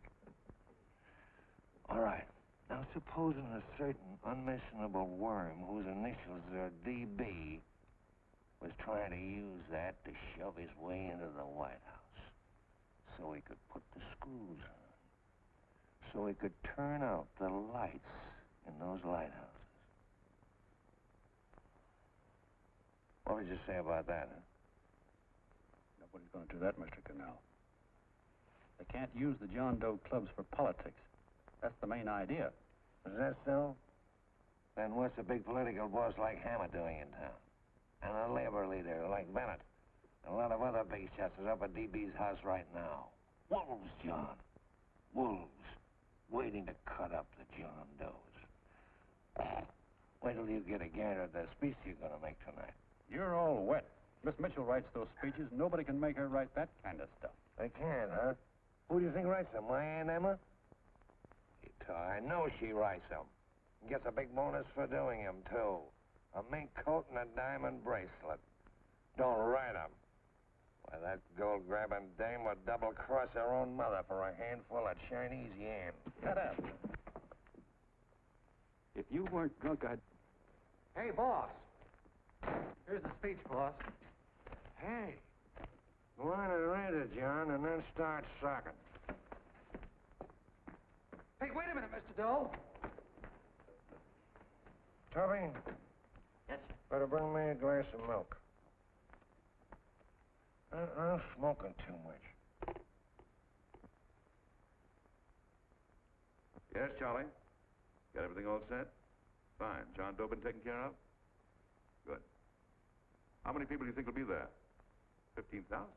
Oh, my, that's fine. Now, listen, Charlie. As soon as John Doe stops talking about me, I want you to start that demonstration. And make it a big one, you understand? Don't worry about that, DB. My boys are there. They'll take care of it. What? Yes, I'll be there 15 minutes after I get your call. Why, Mr. Doe. Where are they? In the dining room, sir.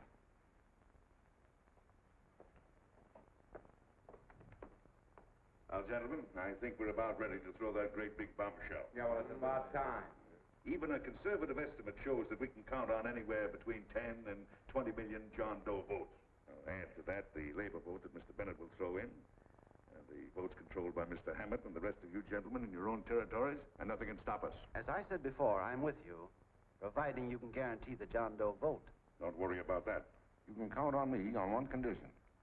Little Bennett's got to be taken care of. Didn't I tell you that everybody in this room would be taken care of? My agreement with you gentlemen stands. I'm with you, DB, but I still think it's a very daring thing we're attempting. These are daring times, Mr. Barrington. We're coming to a new order of things. There's too much talk been going on in this country. Too many concessions have been made. What the American people need is an iron hand. You're right. That's true. You're quite right, A.B. Discipline. Right. And now, may I offer a little toast to Miss Ann Mitchell, the brilliant and beautiful lady who is responsible for all this. Miss Mitchell. Mr. Norton, I'd like to talk to you alone for a minute. Oh, Miss Mitchell has something to say to us.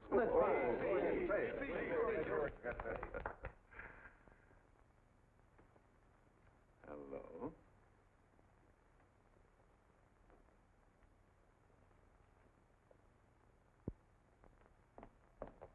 John, I'm so glad to see you. I was terribly worried. Did you write this? Yes, I did, John, but I had no idea what was going on. You didn't? No. That's a swell bracelet you're wearing. John, why aren't you at the convention?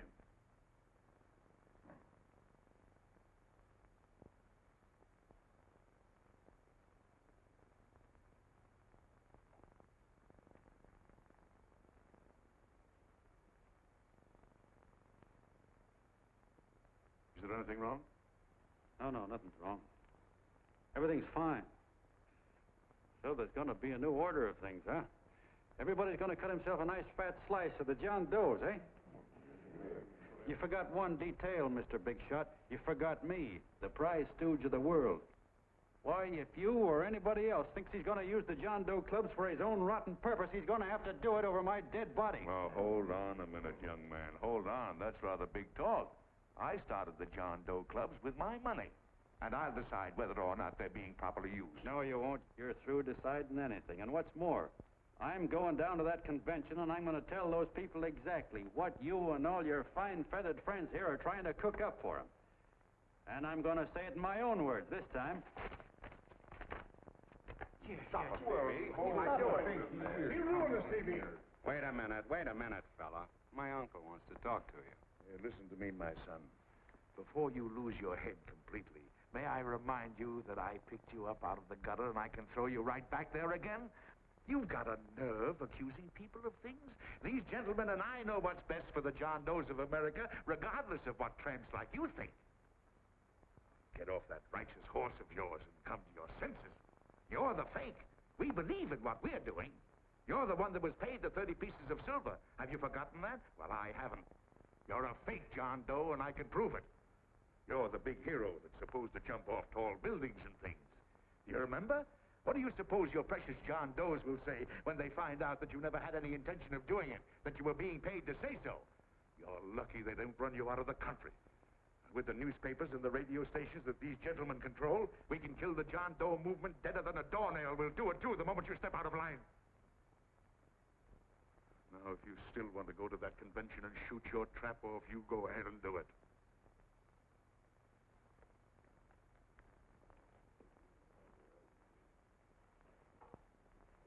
You mean to tell me you try to kill the John Doe movement if you can't use it to get what you want? You bet your bottom dollar we would.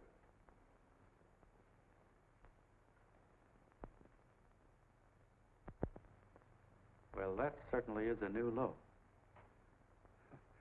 I guess I've seen everything now. You sit there back of your big cigars and think of deliberately killing an idea that's made millions of people a little bit happier.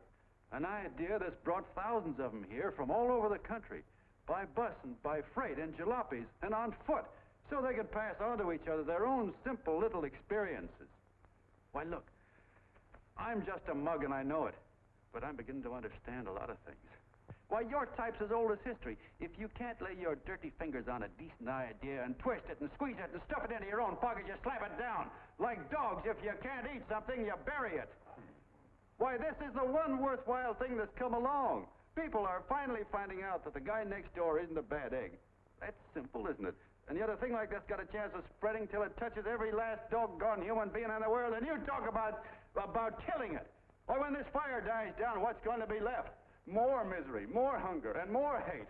And what's to prevent that from starting all over again? Nobody knows the answer to that one, and certainly not you with those slimy, bollocked-up theories you got.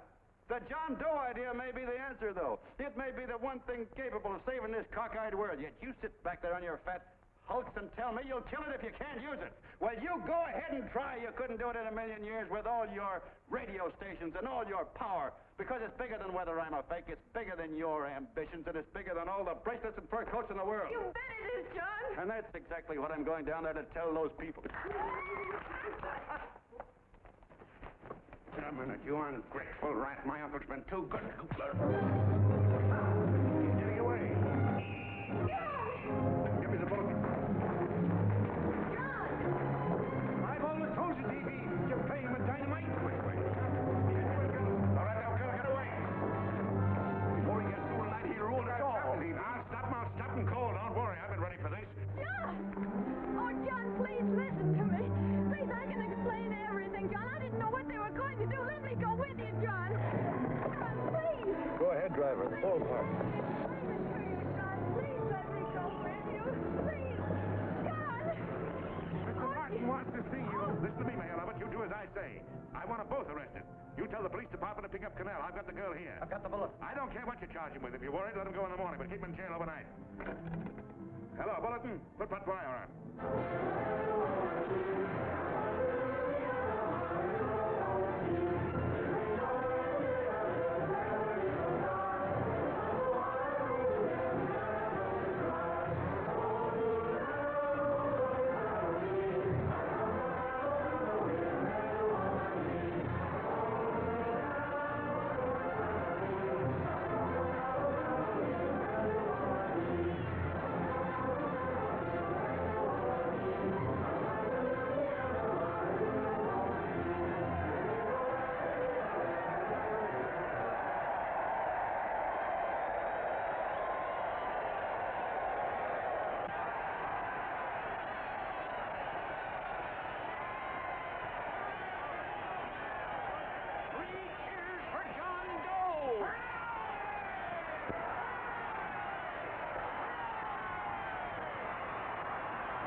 Ladies and gentlemen, let us have a moment of silent prayer for the John Does all over the world, many of whom are homeless and hungry.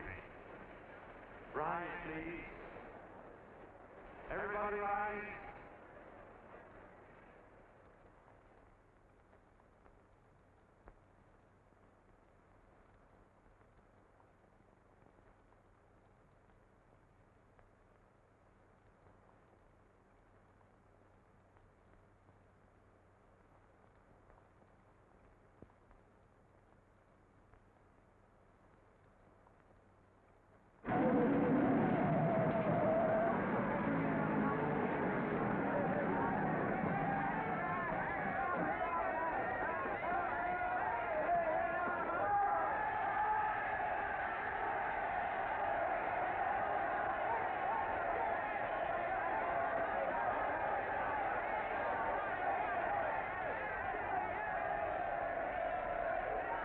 Newsboys. Hundreds of yelling newsboys are swarming into the park like locusts. They're yelling John Doe's a fake, fake.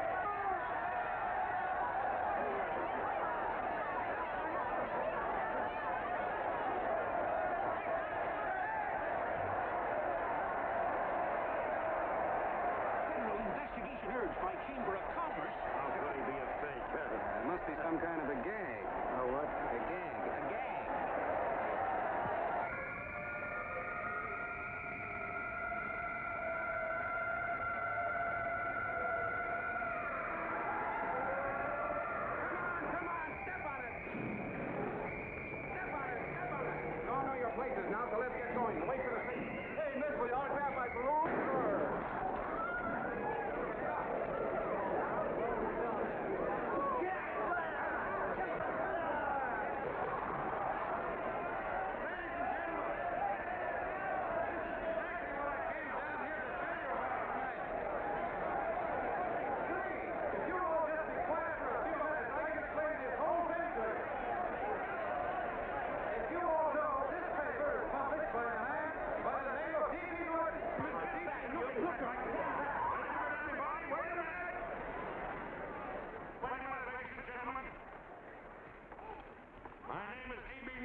dollar suckers, and I'm the biggest of the lot.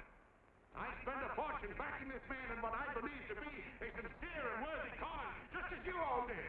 And now I find out it's nothing but a cheap racket cooked up by him and two of my employees for the sole purpose of collecting dues from John Does all over the country. That's a lie. It's not a lie. Nickels and dimes to stuff into their own pockets. You can read all about it in the newspapers there.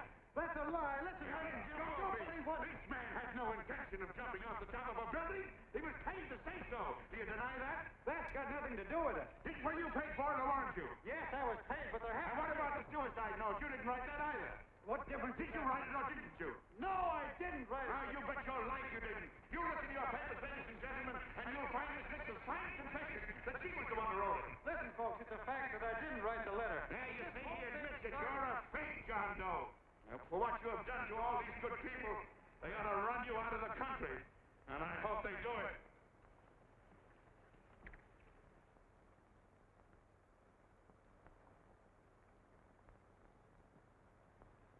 Speak up, John. We believe you.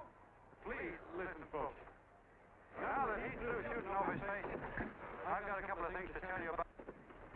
Come on, the rest of you get in here and riot. Break this crowd up. Come on. I'm sorry, folks, but we can't hear him anymore. Something's gone wrong with the loudspeakers. John Doe's a fake. Boo! They can't hear me. This thing's not working. Ladies and gentlemen.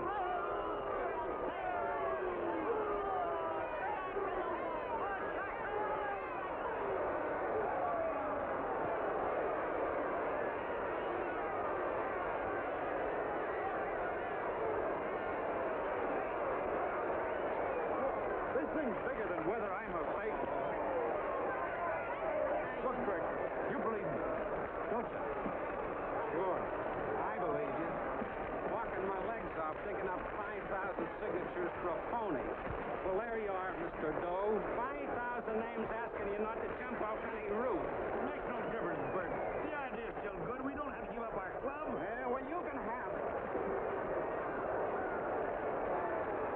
They're starting to throw things. Somebody's going to get hurt. I'm afraid it'll be John Doe. Listen to that mob.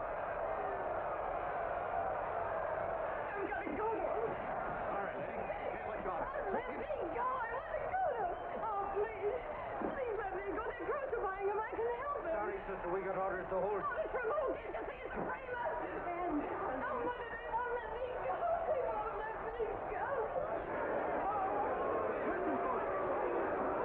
You gotta listen to me, everybody. Jungle, you hobo!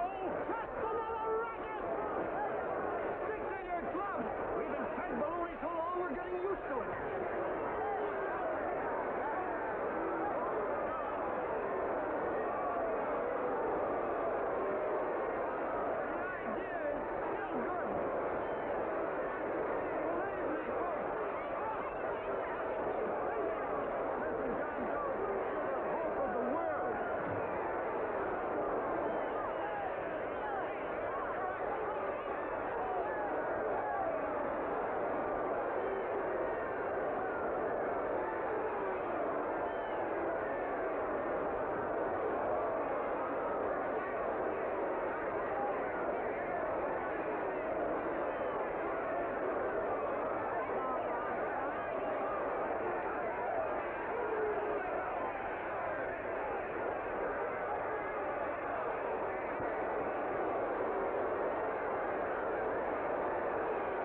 Finally managed to get him out of the park. If that boy isn't hurt, it'll be a miracle. Ladies and gentlemen, this certainly looks like the end of the John Doe movement. Well, boys, you can chalk up another one to the Pontius Pilates.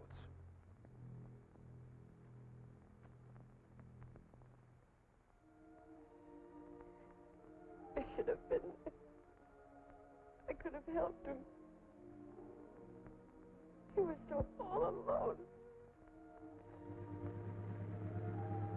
Thought I was going to be mighty ashamed of ourselves after tonight.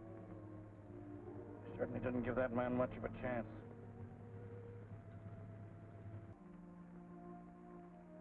Have some more coffee, Long John? No thanks, Carl.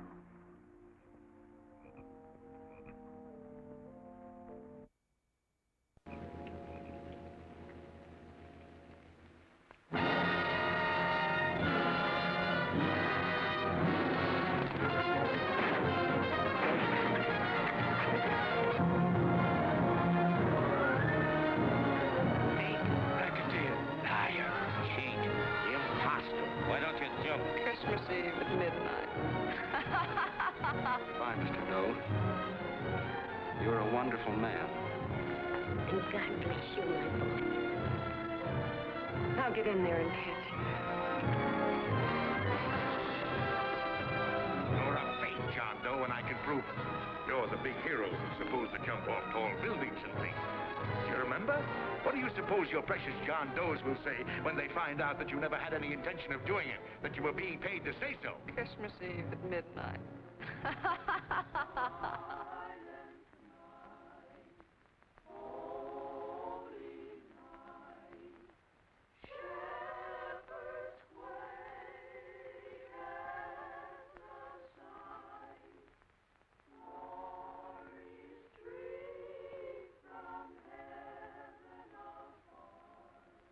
Merry Christmas, son. Merry Christmas.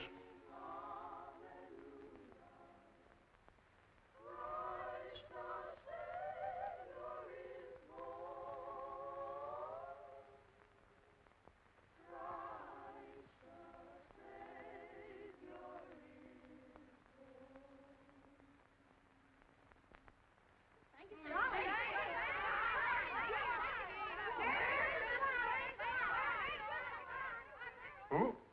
John Doe. Is that screwball still around? Dame's been calling all day. Sure, I know. Yeah, at midnight, huh? Okay, lady. We'll have the place surrounded with nets. They're laughing at me.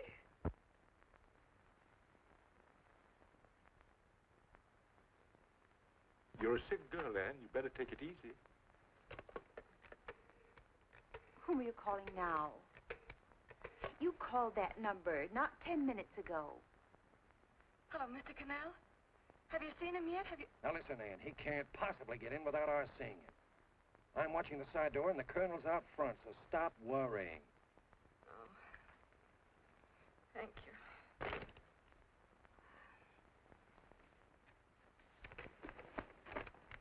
What, Ann? Anne, don't be foolish. If this isn't the craziest, the battiest, the looniest wild goose chase I ever heard of. Shut up, Bert. Sourpuss is right. Yeah, well, if he is, I'm a banana split. That man is going to be on that roof. Don't ask me how I know. I just know, and you know it as well as I do. Sure. I'd like to believe in fairy tales, but a guy that's a fake isn't going to jump off any roof. I don't think he was any fake, not with that face. And anyway, what he stood for wasn't a fake. Okay, honey, okay.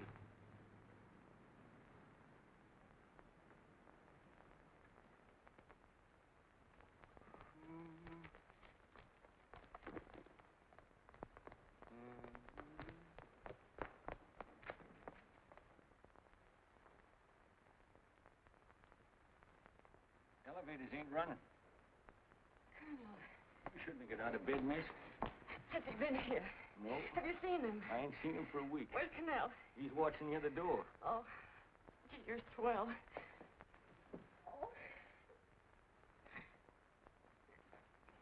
No sense in going up there. I've been here for hours. He ain't here. Let me go, will you? Now, that's crazy. It's 14 floors.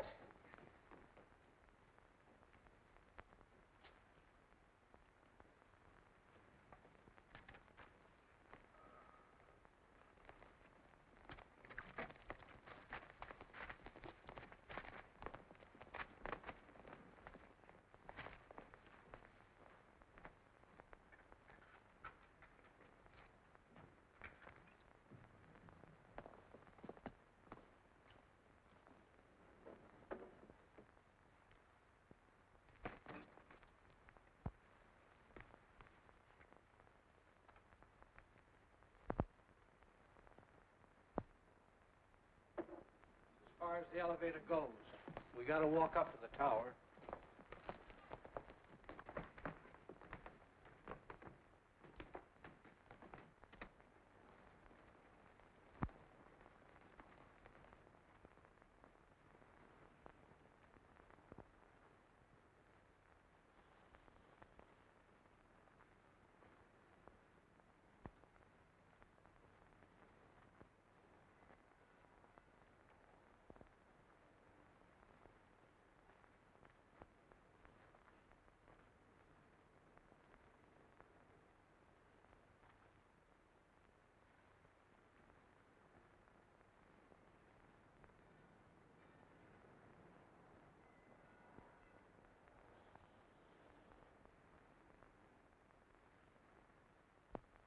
That tramp was probably full of Christmas cheer and asleep in some flop house.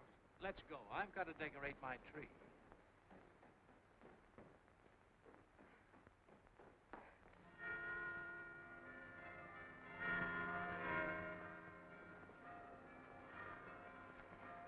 Well, I give up.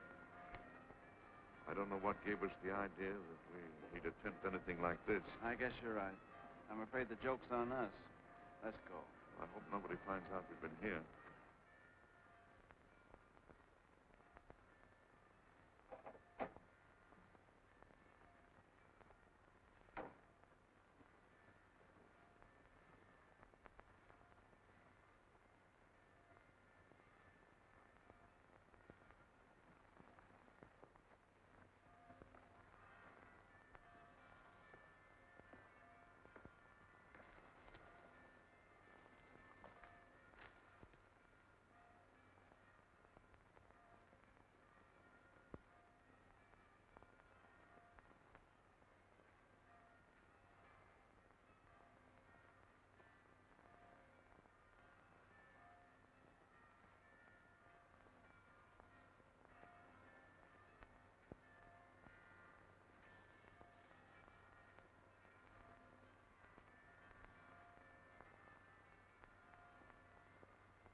I wouldn't do that if I were you, John.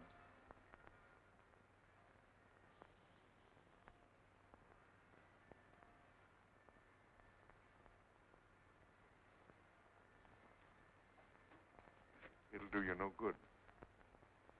The mayor has policemen downstairs with instructions to remove all marks of identification you may have on your person. You will be buried in Potter's Field, and you will have accomplished nothing.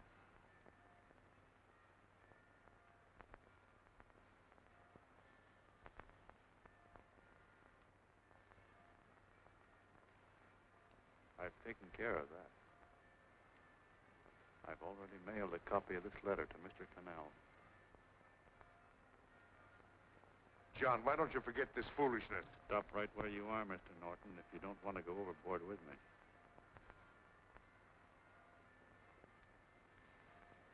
I'm glad you gentlemen are here. You killed the John Doe movement, all right. But you're going to see it born all over again.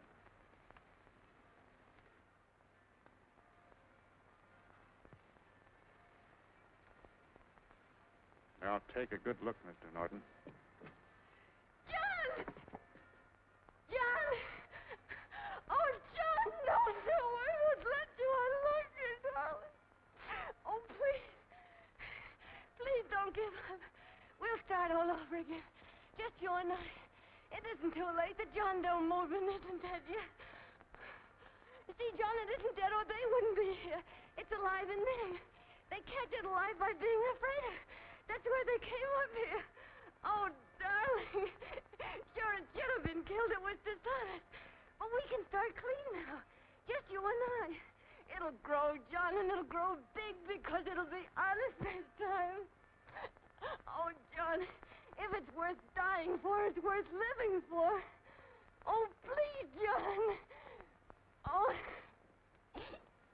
Oh, please, please, God, help me. John, look at me. You want to be honest, don't you? Well, you don't have to die to keep the John Doe idea alive. Someone already died for that one. The first John Doe. And he's kept that idea alive for nearly 2,000 years. It was he who kept it alive in them. And he'll go on keeping it alive forever and always. For every John Doe movement, these men kill a new one will be born. That's why those bells are ringing, John. They're calling to us. Not to give up, but to keep on fighting, to keep on pitching. Oh, don't you see, darling? This is no time to give up. You and I, John, we... Oh, no. No, John. If you die, I want to die, too. Oh, I love you. Oh, God.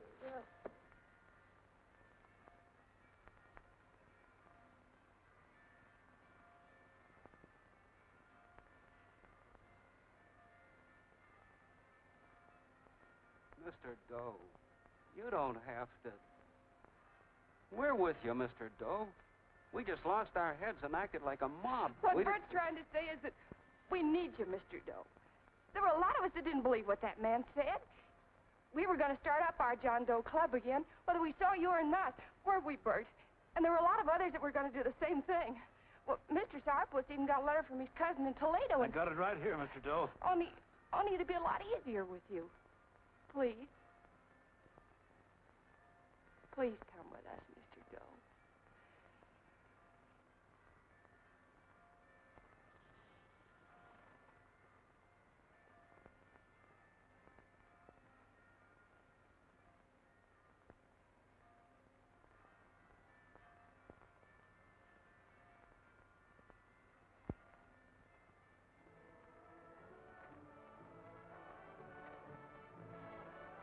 Long John.